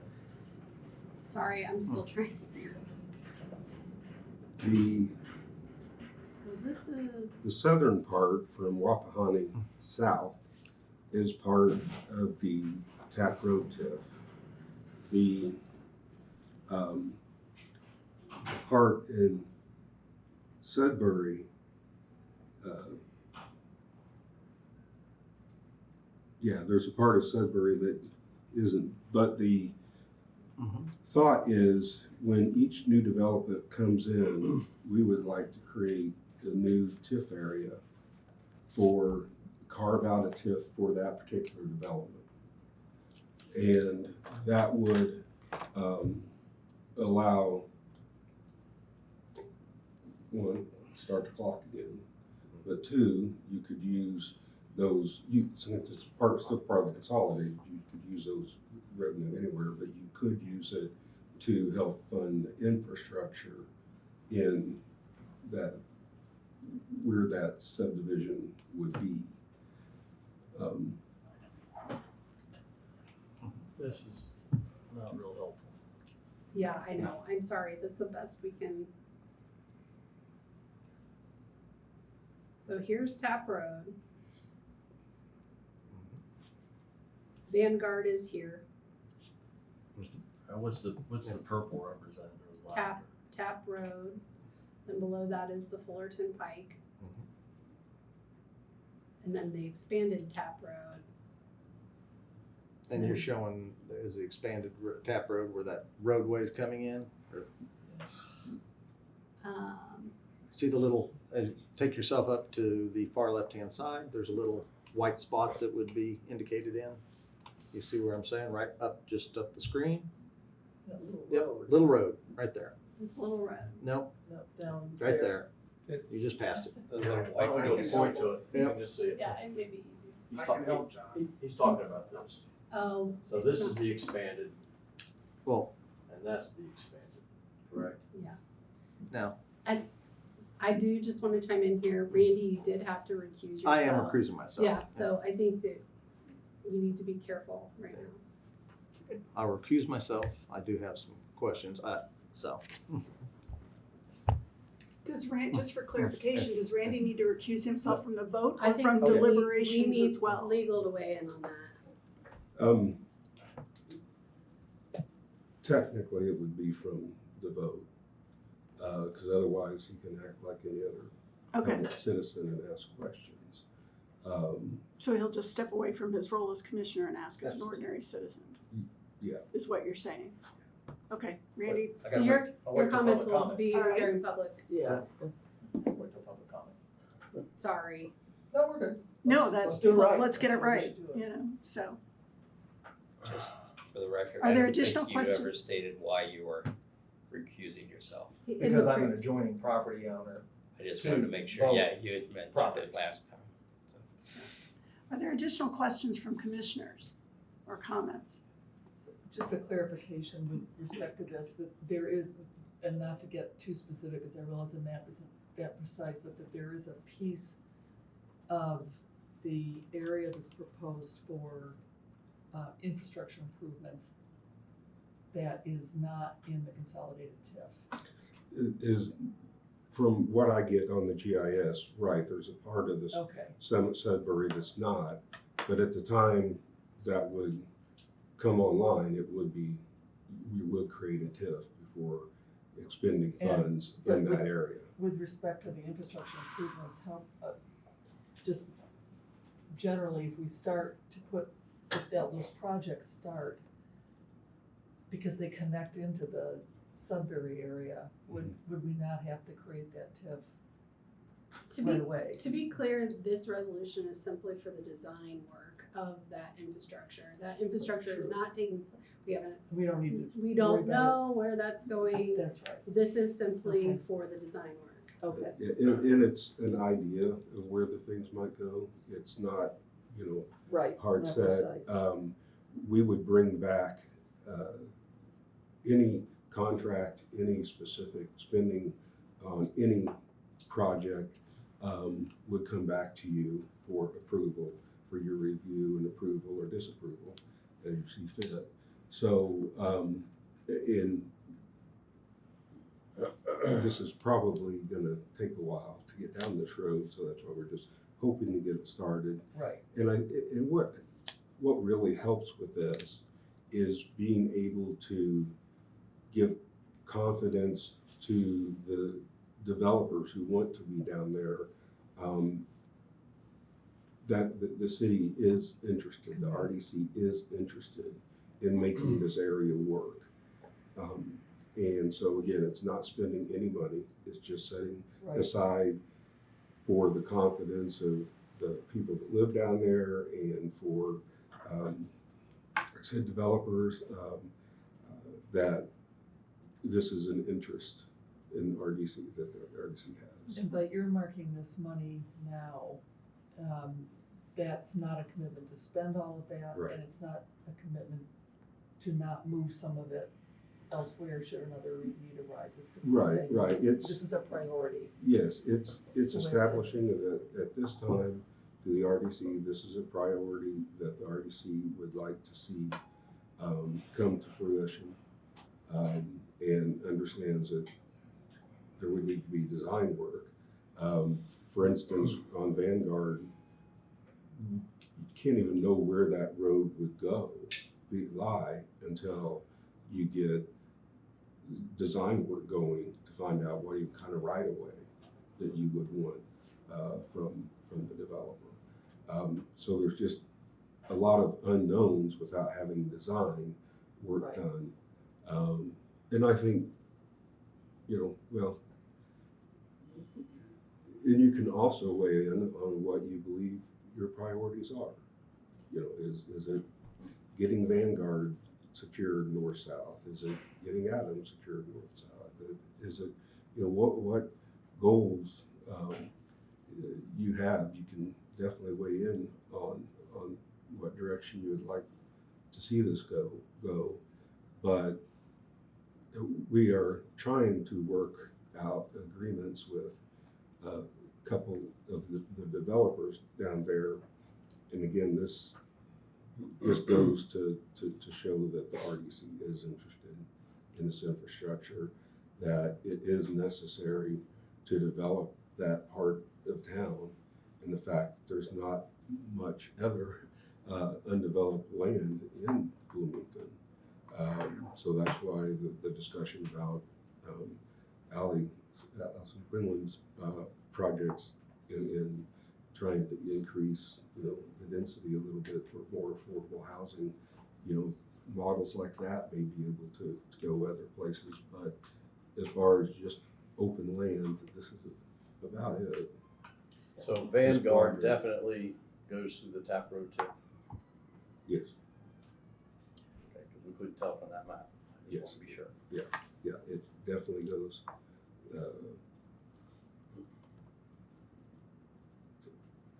These off-site infrastructure improvements are really a good example of how projects struggle to get off the ground without knowing exactly what they need to get into for the infrastructure period. Even so, just because their project is here, they have to consider the infrastructure that surrounds the project, and it can really cause a significant math problem to get the project to pencil out. Mm-hmm. Additional questions from commissioners? All right, well, I'm on it. I'm going to go to the resolution specifically. Okay. And I want to address, to be resolved, item 3. Can you explain to me what you're saying in that language? The third whereas you're saying? No, the third. Now they're item from the three, third item. in Sorry. In the resolve. That the RDC understands the city staff may work with property owners and developers in the southwest quadrant, and that the city may approve MOUs or may bring MOUs to the RDC for approval as staff deem necessary to incentivize development and economic development in the southwest quadrant. What that means is that when you're talking about a big development, it is difficult to get projects going like that and keep the properties in an affordable amount when you don't have things like infrastructure in place, or at least the major infrastructure. And so we might work out an MOU with a developer that says, hey, we need this road to cross your land. We'll design it, we'll build part of it, we'll do whatever, but you got to give us the land. That's the kind of thing that might be in an MOU. Okay, so I'm going to be a little more specific.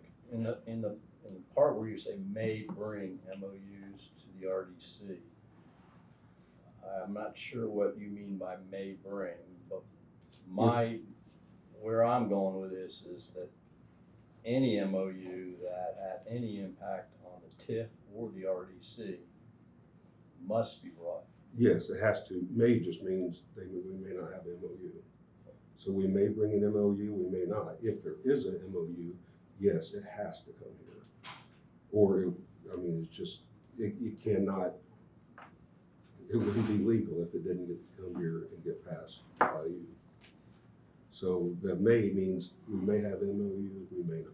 So Well, we I may bring I in- get that, but as a layman reading that, it certainly sounds like it's the option of the day.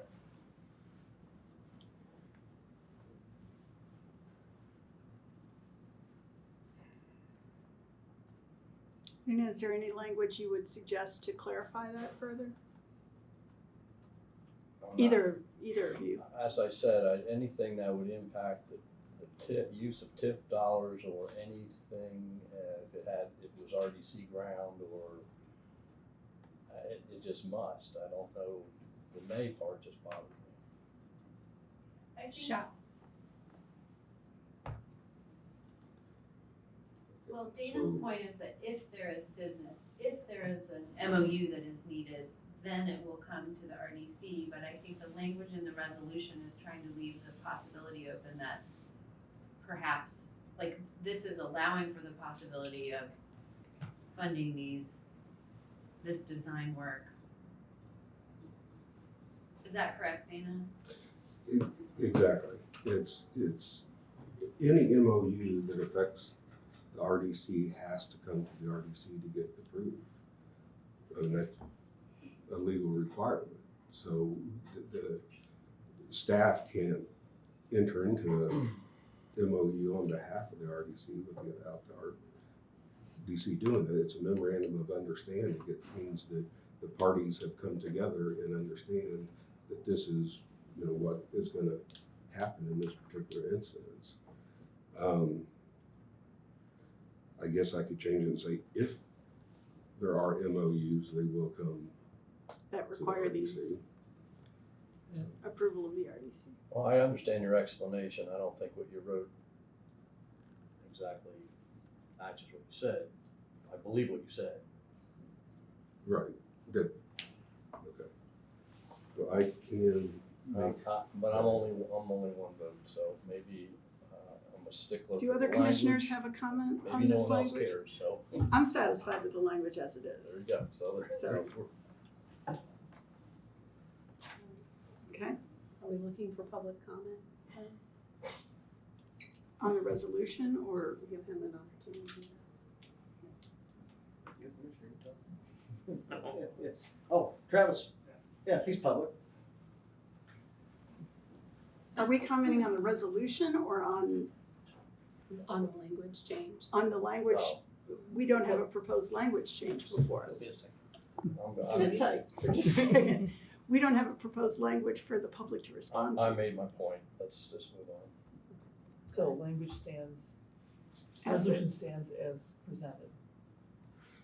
yes. And I did get a message from Margie that she is concerned if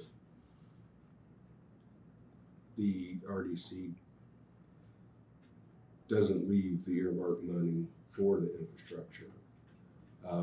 Because if the RDC could take it away, then that's not much of a incentive to the developers to make agreement. Again, it doesn't authorize a contract, but it does. Can you undo it with another resolution and take away from the earmark? If the need arises, if the earmark wasn't needed and they need to rise to do something else, it would require another resolution, which would give the RDC another opportunity to, in the public, view this earmark and to determine if it should stand or not. Given the amount of design work that needs to be done to, again, even determine right-of-ways and things like that,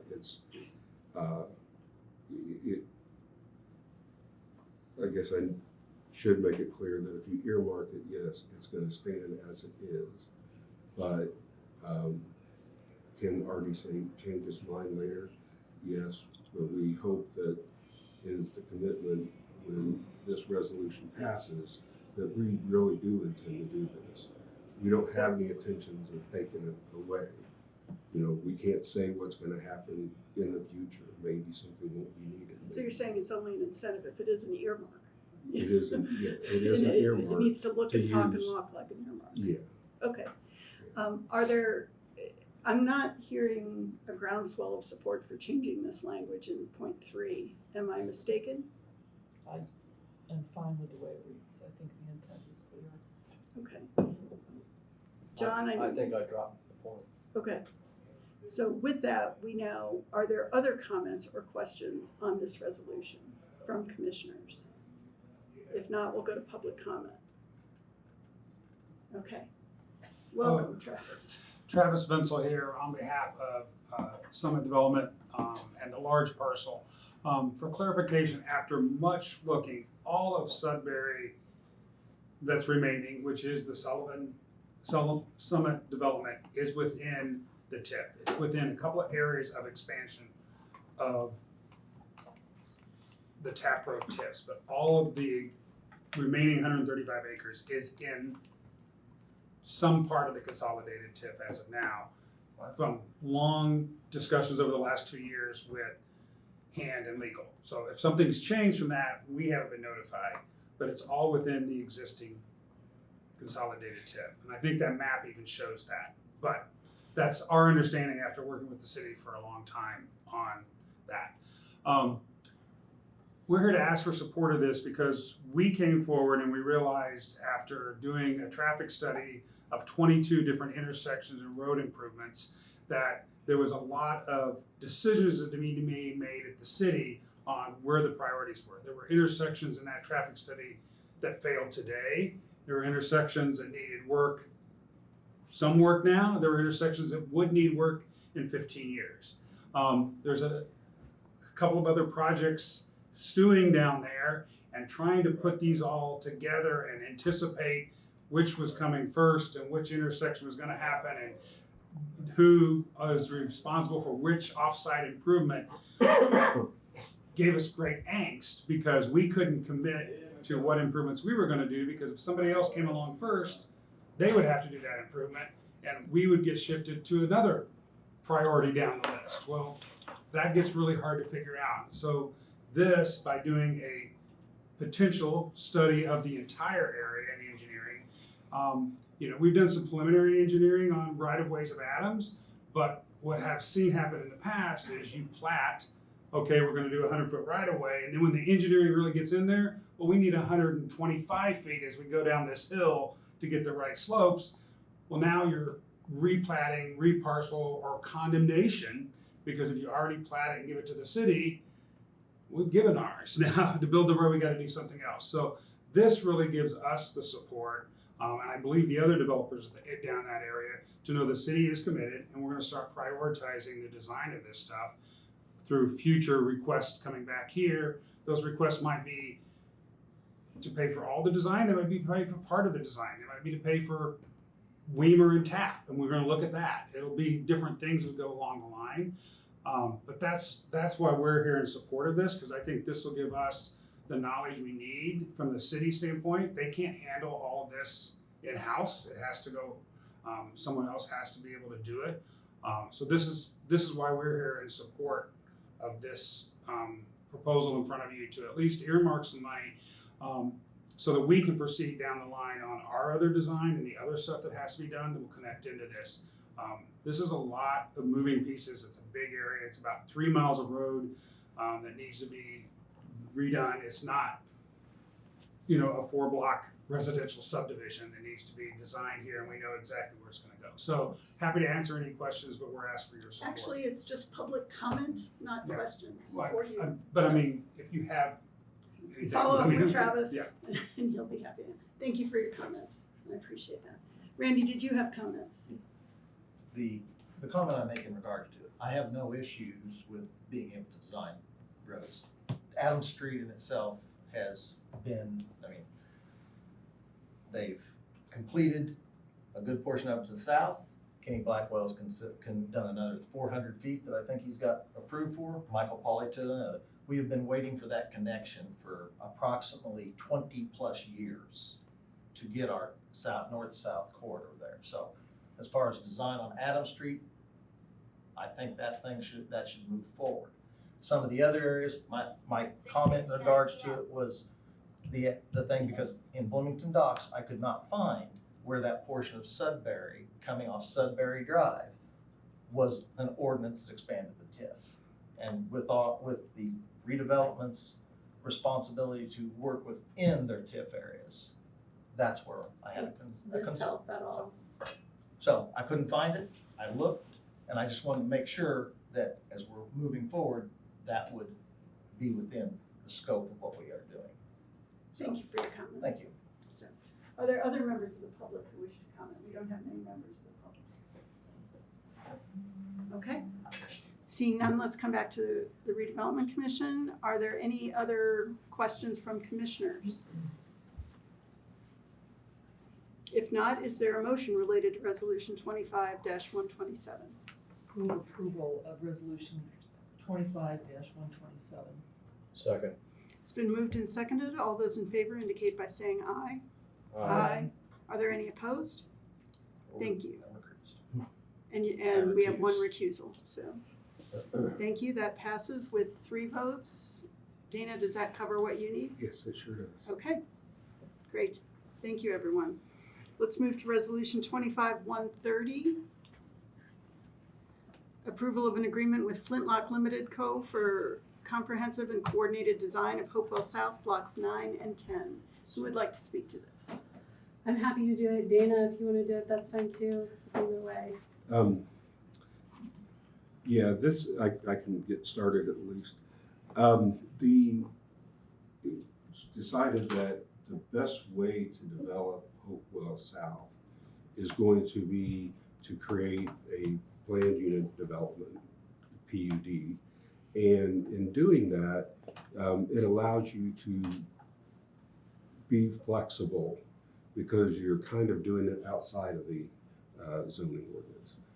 So the UDO, you're not necessarily bound by everything. Of course, it still has to pass and get approved, but it allows flexibility, like can the lot sizes be smaller?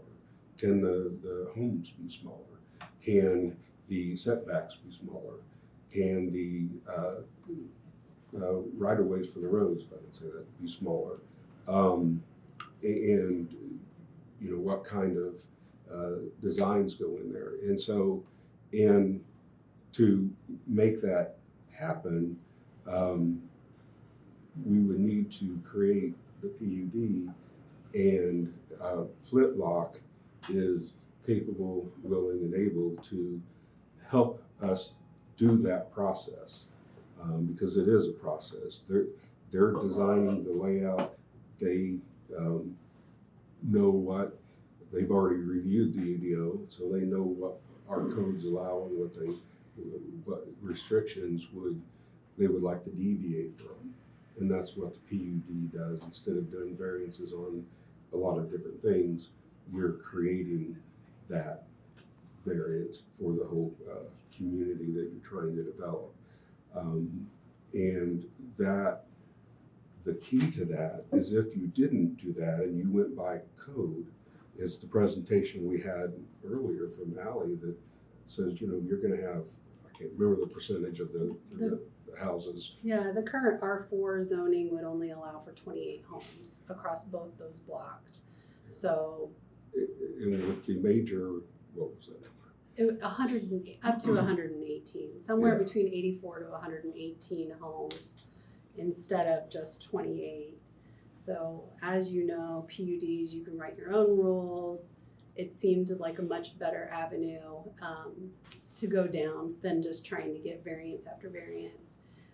Also, their original contract included the design work. They have been great to work with. They've made quite a bit of progress, but it did not include getting over the hump of our own internal barriers, which this is one of them, some zoning changes that are needed. And the nice thing about the PUD for the city is that, with the location that this is in, it's not, on main roads and things like that. She has done this, Ally has done this in a lot of other locations with great success.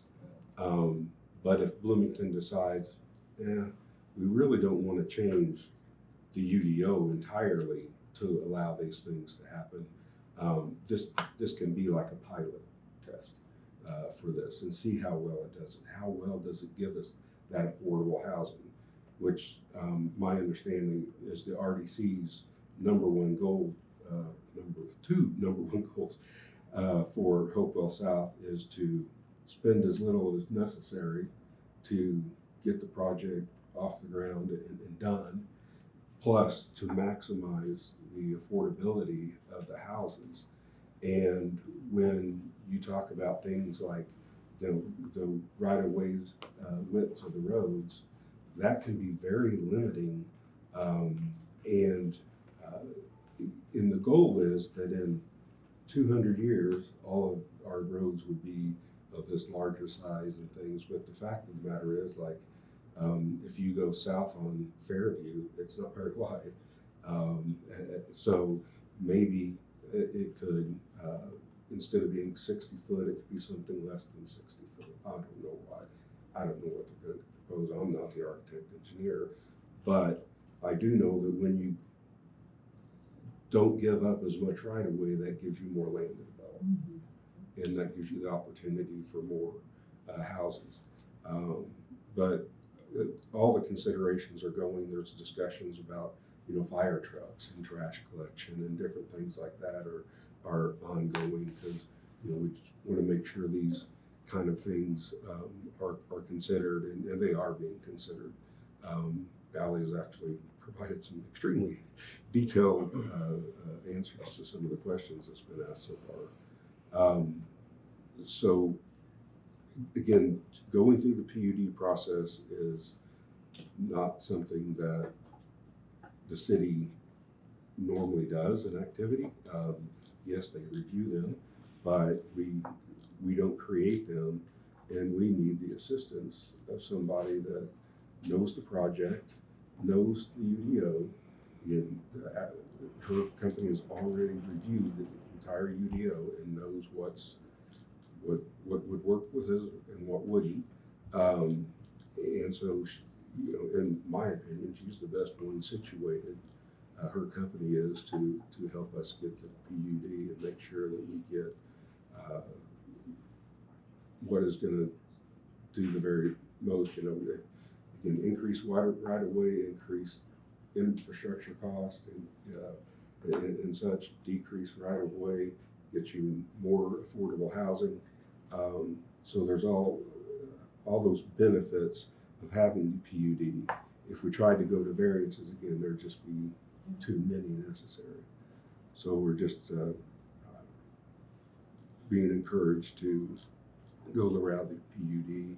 And again, I do believe her company's best fitted to help us get through that. Great, thank you. Are there questions for Dana or for any? John? I've got no quarrel with PUD, so thank you for this. But I thought that was it's a good plan from the get-go. What I guess I'm going to ask you is the 300,000 going to get us to the finish line? Can you repeat that, John? Will 300,000 get us to the finish line? Having had the experience of doing this once in my life, it took an enormous amount of engineering expense and legal expense, and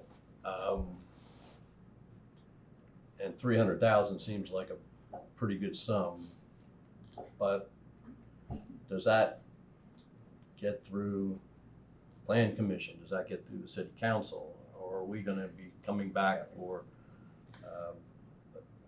because we didn't cover all our bases? This should be to cover that portion. So we know that it has to go to Plan Commission. We know it has to go to City Council. This is all part of that plan. And the 300,000 was actually for the resolution 2585. That's for the previous I'm sorry, This I'm would sorry, I be- meant, you're right, I stand corrected, it's like 145, 145. yeah, I stand corrected, that's what I meant. Yeah, and she's given a pretty detailed scope of what each dollar amount will provide. Yeah, I read that,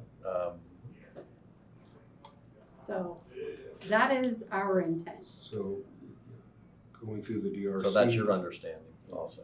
Yes, and she, under compensation, has given it as a flat fee. Yeah. So, I had a relate, sorry. Lori and then Randy. Just really quickly, I had a traffic-related question. The previous resolution that allocated the 300,000, is this, will we now have 155,000 remaining on that?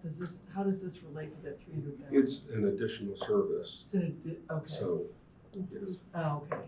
$445,500 So now we would be, total Right, when we're done.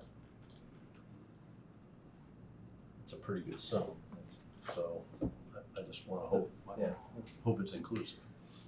yes, but the original 300,000 included developer training through Incremental Development Alliance. It included a lot of other ancillary services, not just getting our project off the ground.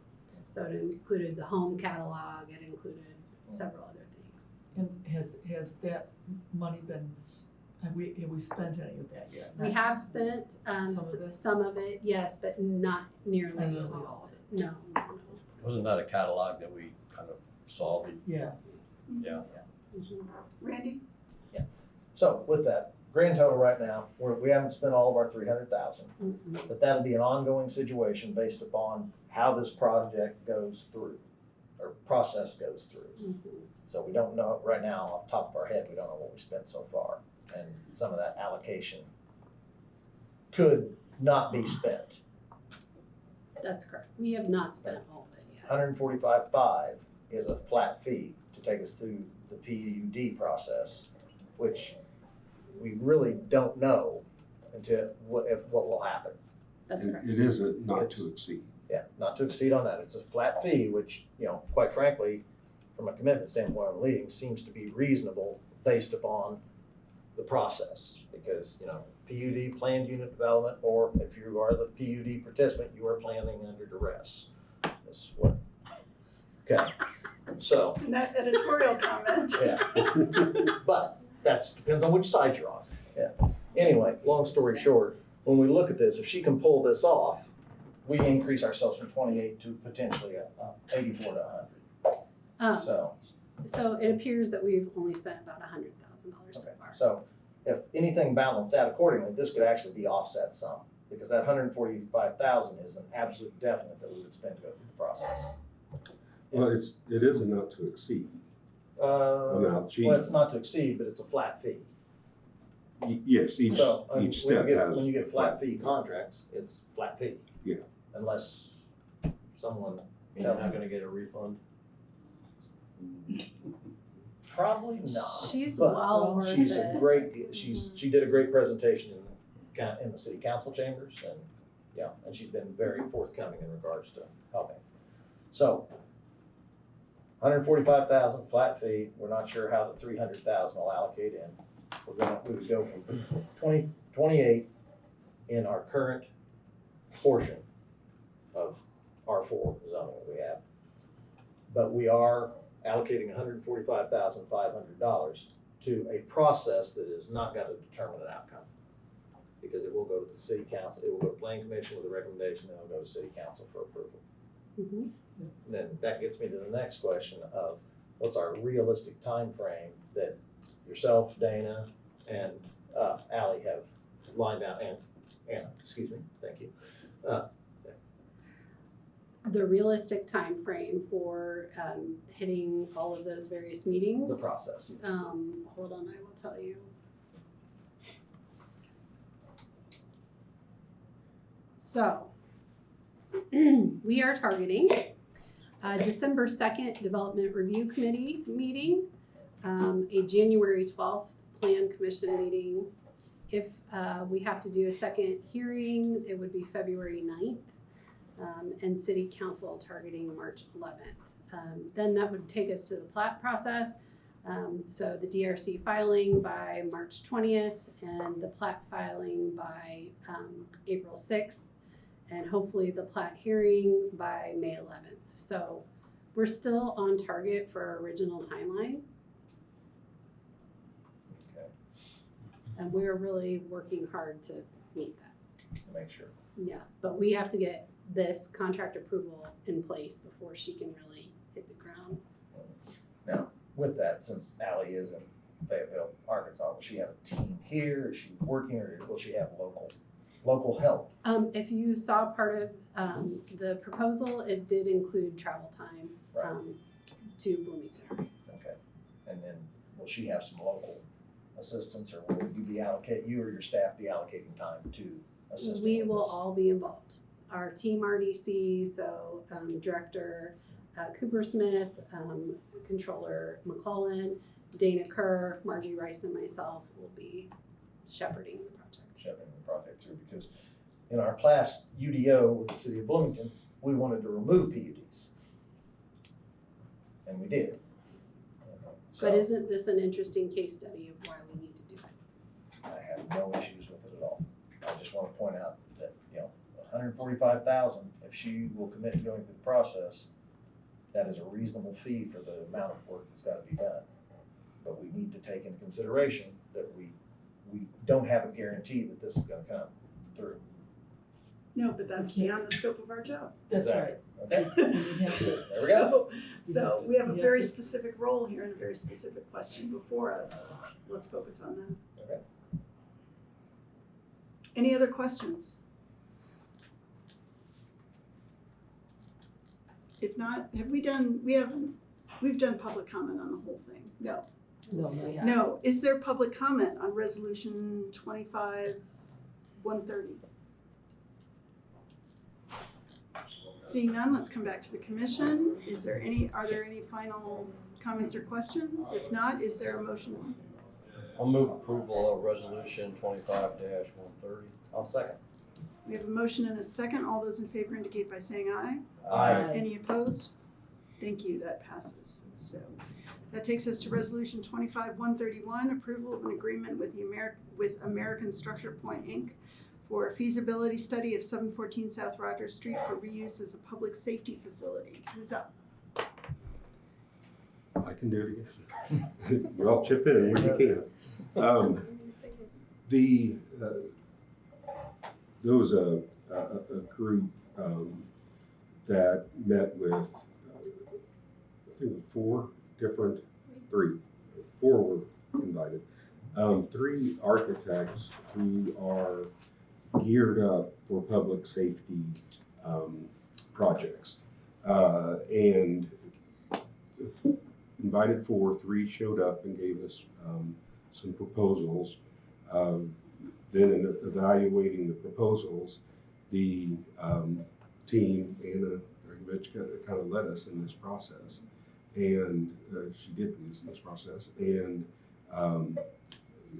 it was determined that American Structure Point seems to be the best suited and for this particular project. Since it's professional services, there is not a need to put this out to bid. We could if we had wanted to, but again, there's only certain architect groups that focus on this area, and so we just reached out to those. And again, American Structure Point just rose to the top, and this would be a preliminary beginning step just to see if it is feasible to use the 714 building for public safety. And they'll evaluate structurally, is it structurally sound to be able to do it? Is there enough space? Is there extra space? That they'll also be looking at design of the site. And if you saw in Ally's group's proposal, that part of that is coordinating with whoever's working on the site design to determine where is that line between the 714 and the other part of the residential Hopewell South. Where's that line going to be drawn? What are the needs of the public safety structure, and possibly, does it need a garage or whatever? How much land does it need? And then that'll help determine final design on the Hopewell South project. It is part of Hopewell South. It would be part of the PUD. That way, this would also help us determine what variances would they have had to have gotten for this to include that in the PUD, so that once the PUD is done, it's going to follow through with the entire project. So again, this feasibility study, the nice thing about it is if we like American Structure Point, if we like the results, if we like the work that they did, they would apply it to the next steps. Because this is part of the work that would need to be done. A lot of times it's good to stay with whoever does the feasibility study because they already know that much about it. Somebody else will come in and all they'll do is try to figure out a way to redo everything. But that is a big benefit of having this apply to the next steps. To get anywhere with having any idea of what it's going to cost, can you do it? What's it going to cost? Then we would need the help of someone, and again, American Structure Point kind of rose to the top through the vetting process. I believe they already work with the city on some things, don't they? I think that they're who was contracted with for the permitting process analysis with CBU and with planning. Okay. So They do a lot of work here. Yeah. So in working with that, they of course would have familiarity with the UDO and what changes would need to be made in a PUD to make this facility work. So we're asking for your approval. Does anybody want to add any? No. Anna, any comments? No, I think I'll just add that they've done a lot of horizontal work here in Bloomington, but they have done vertical work with the Lafayette Police Station and the Michigan City Police Station, so they have really good experience there and really good cases to point to. But I think Dana gave a really good summary of the process and the decision making thus far. So. And Chief Dekoff had viewed the Lafayette station and thought that they had done a really good job with that project. Thought it was really, really well laid out. It all made sense. It all helped the processes go, and that's part of it too. With this feasibility study, they'll look at what's being done in the structure and where can they do it in the structure best, and what areas are best for what, and so they'll be working very much with the police department in determining that. Okay. I guess we asked for your approval. Yeah. Questions from commissioners? I've got one. I had no questions, and then you raised one. See somebody else. And I don't know it's a big deal, but you said one of their charges would be the structural integrity of the building. Haven't we have already spent money to determine that that's not a problem? I think, and that wasn't just this year. I think that's before me. So It was, but we have not spent money on a structural engineer. We have had numerous folks come through the building, but that resolution that authorized a lot of that pre-development assessment has not totally been exhausted. So a lot of it was with additional consultants, but not a structural engineer. They have a structural engineer on hand that can go through and look through the building. We've been dealing with a lot of moisture intrusion issues and mold. I know that. But we were contemplating tearing it down at one time, and Mhm. I thought we had some engineering work to help guide us in that decision. So it seems to me there might be at least some information sharing available. They don't have to do everything twice. Yeah. There are several things that they'll be able to utilize. The 3D scanning of the building that we had done and some various other things. I think feasibility means two different things for this. Feasibility of this is specific to their engineering crew and whether it can be used as a police station. The previous analysis was less so for specific police use. Yeah, it was just to decide whether it would stand Is up it, on its own. yeah, is it a building that can be reused? Is it structurally sound? Yes. Has an actual engineer gone through and done an analysis and done the calculations? Part of the concern too is that we've got a lot of materials in the building that need to come out. And so we're concerned about doing selective demolition beyond where the mold mitigation was. If we're removing certain materials, are we then compromising the structure? We don't know. So we need a real detailed analysis to say, yes, you can move forward with X, Y, or Z without additional construction work. And it would be an additional service, not part of the 57.5, but it would be to help develop a selective demolition scope to again determine if the structural and architectural assessment of the existing structure is complete. So basically, we would want them to help develop a demolition plan.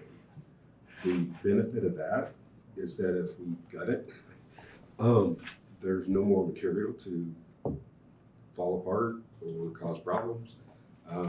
You're also uncovering any issues that there might be inside that you don't see because of the skeletons behind the walls.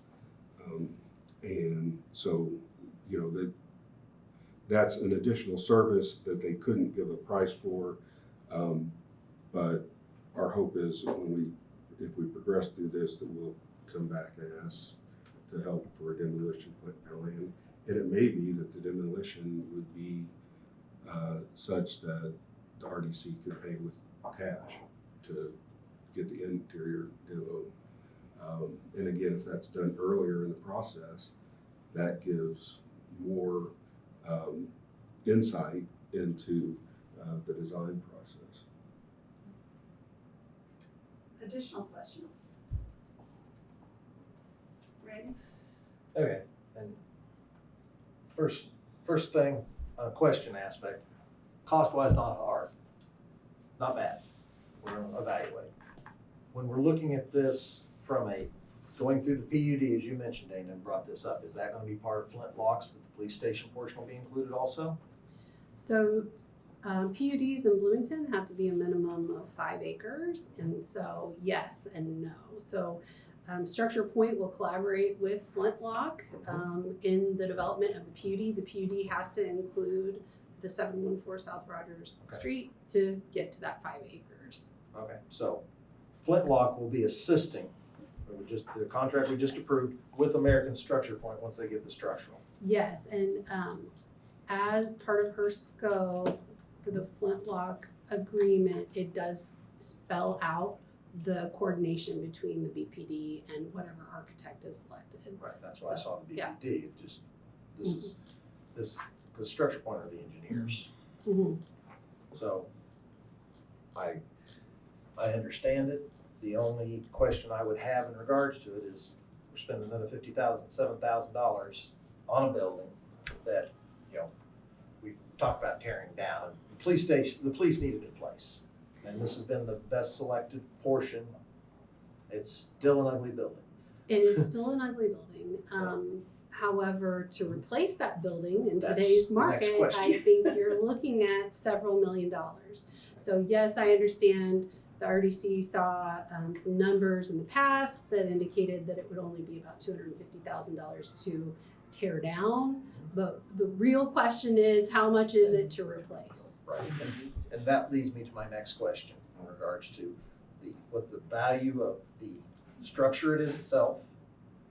I know there's been discussions about co-locations of communication, police stations over the last couple of years. And what dollars besides, our TIF dollars that we put into a new police station, we had a PS lit that we purchased the showers for, and there was money allocated for the police station remodel. Is there dollars that would be allocated towards not this thing, but if we do this and it says it's great, is it something we coming back to the RDC, or will that be a PS lit? So unfortunately, because of SEA 1, we are no longer able to use public safety lit for the project. Oh. Mm-hmm. And Okay. Jessica, would you like to comment on the bond for fire? She missed your question. No, Jamie. sorry. What I was No, I got it. Okay. I was just curious in regards to it, if there's allocation as we look at redoing that would already be able to be transferred over.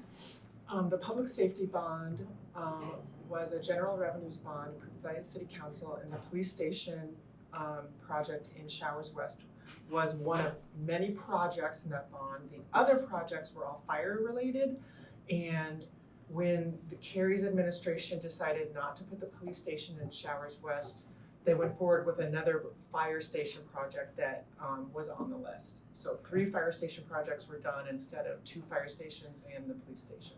So all of that bond is expended. There is no funding left from that bond. There is no PS lit, public safety lit money for this project. Bonding,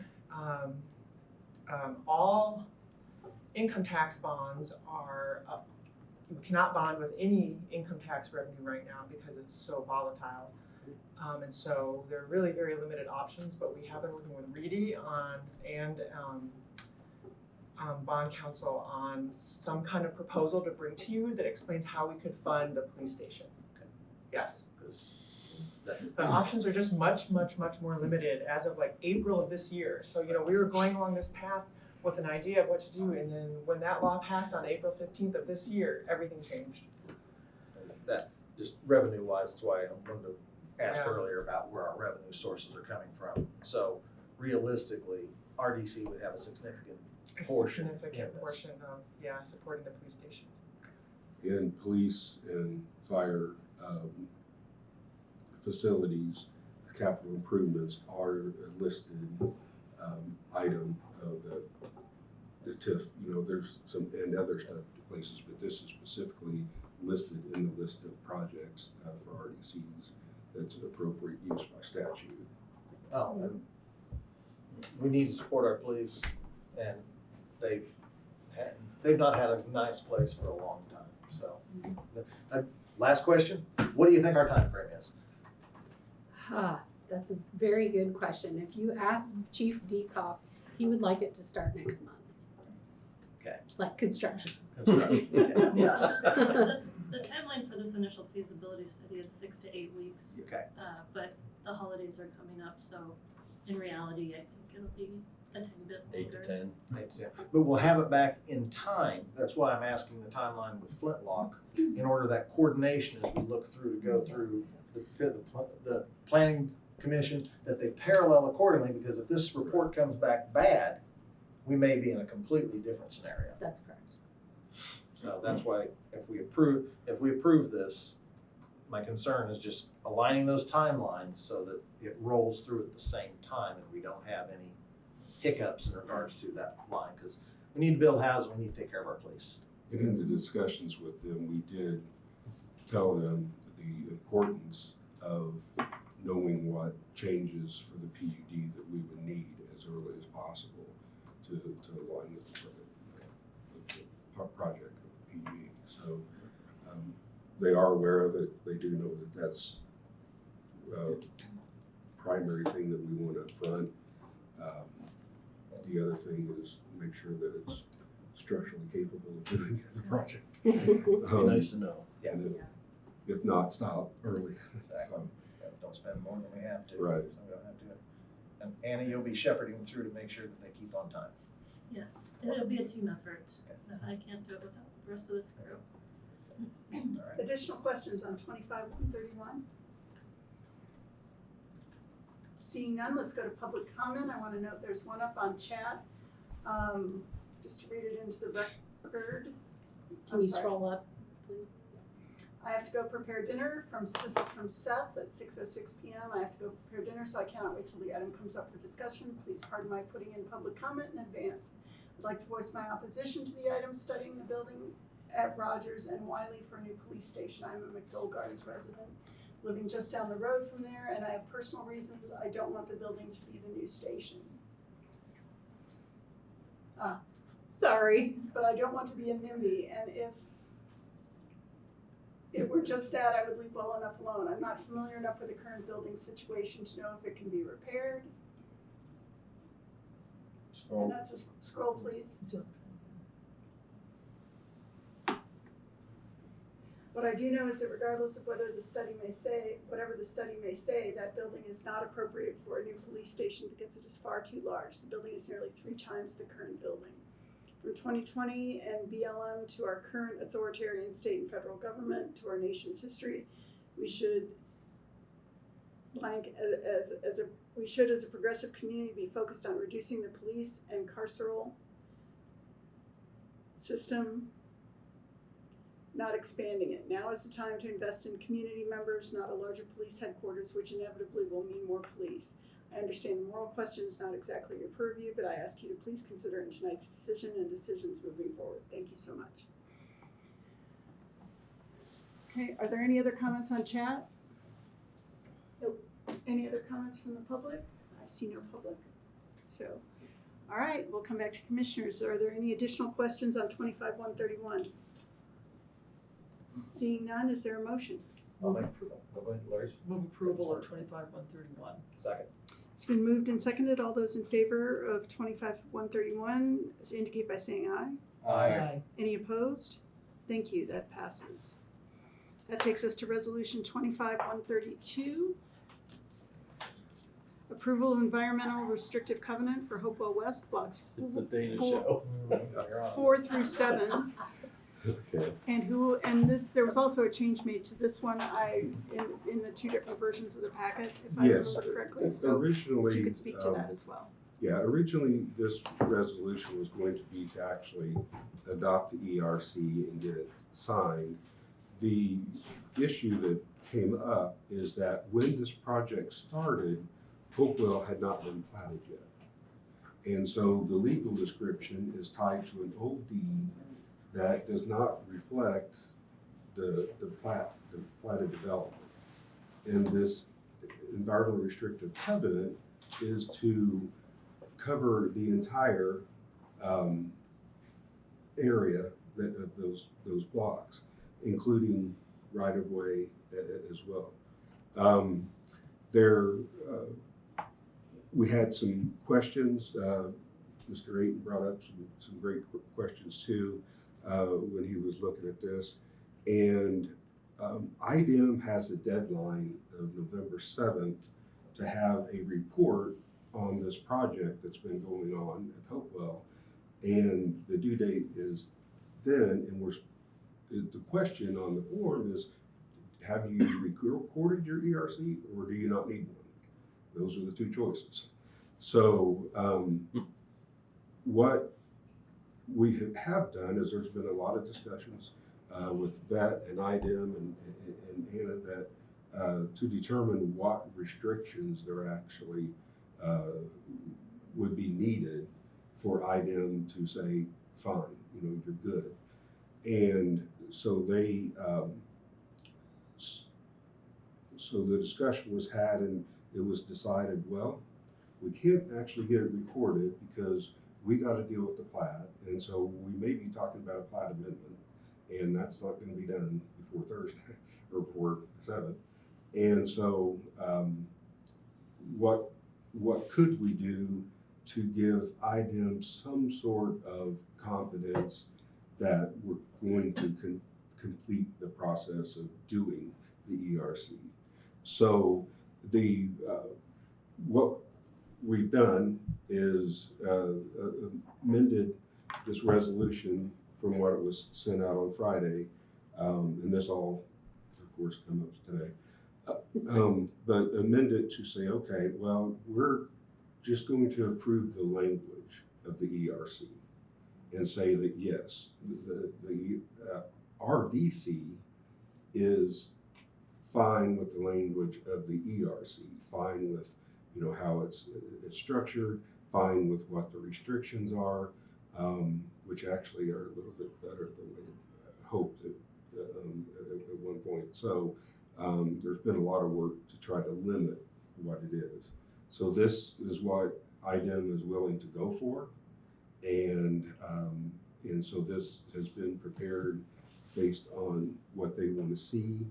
And so our thought was that if you approve the language, and you know it's in the whereas clause is saying, you know, you're saying that this is your intent to do this, to put the ERC on the property covered by that item was covered by the ERC, that you will do that, and then approving the language, and then we'll just record the language with the Monroe County Recorder and miscellaneous. So it's a public record that way. It is of your minutes and anyway, but this further puts the world on notice that, you know, this is the intention of the RDC to follow through with this ERC process. The work that was done to prepare the ERC was just being completed recently, and as early as Friday, we were still getting some final language together on what the restriction was going to be. And so we moved to, so the delay is due to the complexity of the platting process, basically, is the major thing, and the fact that the environmental stuff took up until this time to be able to even look at what the ERC was going to cover and where. So again, we're asking that you approve the ERC language and the commitment that we record that it'll be brought back to you as likely a plat amendment to be added, because that way it does get added to everything under the plat. There's going to have to be some coordination with Bloomington Housing Authority. IDEM gave them the green light to go ahead with the work that they were going to do there, but they still have, you know, a part of this process. So like the first amendment to the plat that you did that added some meets and bounds language and corrected a couple things, it was signed off by the RDC, Board of Public Works, and Bloomington Housing Authority, and it was able to go through the plat committee, which is what I'm hoping, because there's no survey work involved with this. That's all been done. It's just adding this environmental restrictive covenant. And the restrictions are, you know, critical. So the first is that there would be no use or extraction of groundwater for any purpose, not for watering your plants, not for any purpose whatsoever. There's potable water supplied by the city. So groundwater availability is very limited anyway. So that's not a big issue. It shall not be used for any agricultural use. Well, that's not the plan for this area. There is a soil management plan that was already being followed by doing the Jackson Street and alley work. It's already a couple of the invoices you talked about earlier. So we're already doing that anyway. And then there is the last one is about a vapor mitigation system. And those are often very, very similar to what you would do with a radon system, mitigation system. And Bedrock's pretty shallow there. I don't know if they looked at radon or not, but anyway, that's a specific buildings issue. But with inside that Hopewell West area, these four conditions restrictions would be made. So what we'd ask is if, upon your review of those restrictions didn't change. All that actually did change was I pulled out the specifics about the deed and the legal description. I did include the soil management plan, though in case you did want to review that, but I wasn't, exhibits A and B are the legal description and the map, and we want them to coordinate with whatever the plat amendment or whatever process we have to do. Again, I believe it's a plat amendment, but we'll need to work with planning on that.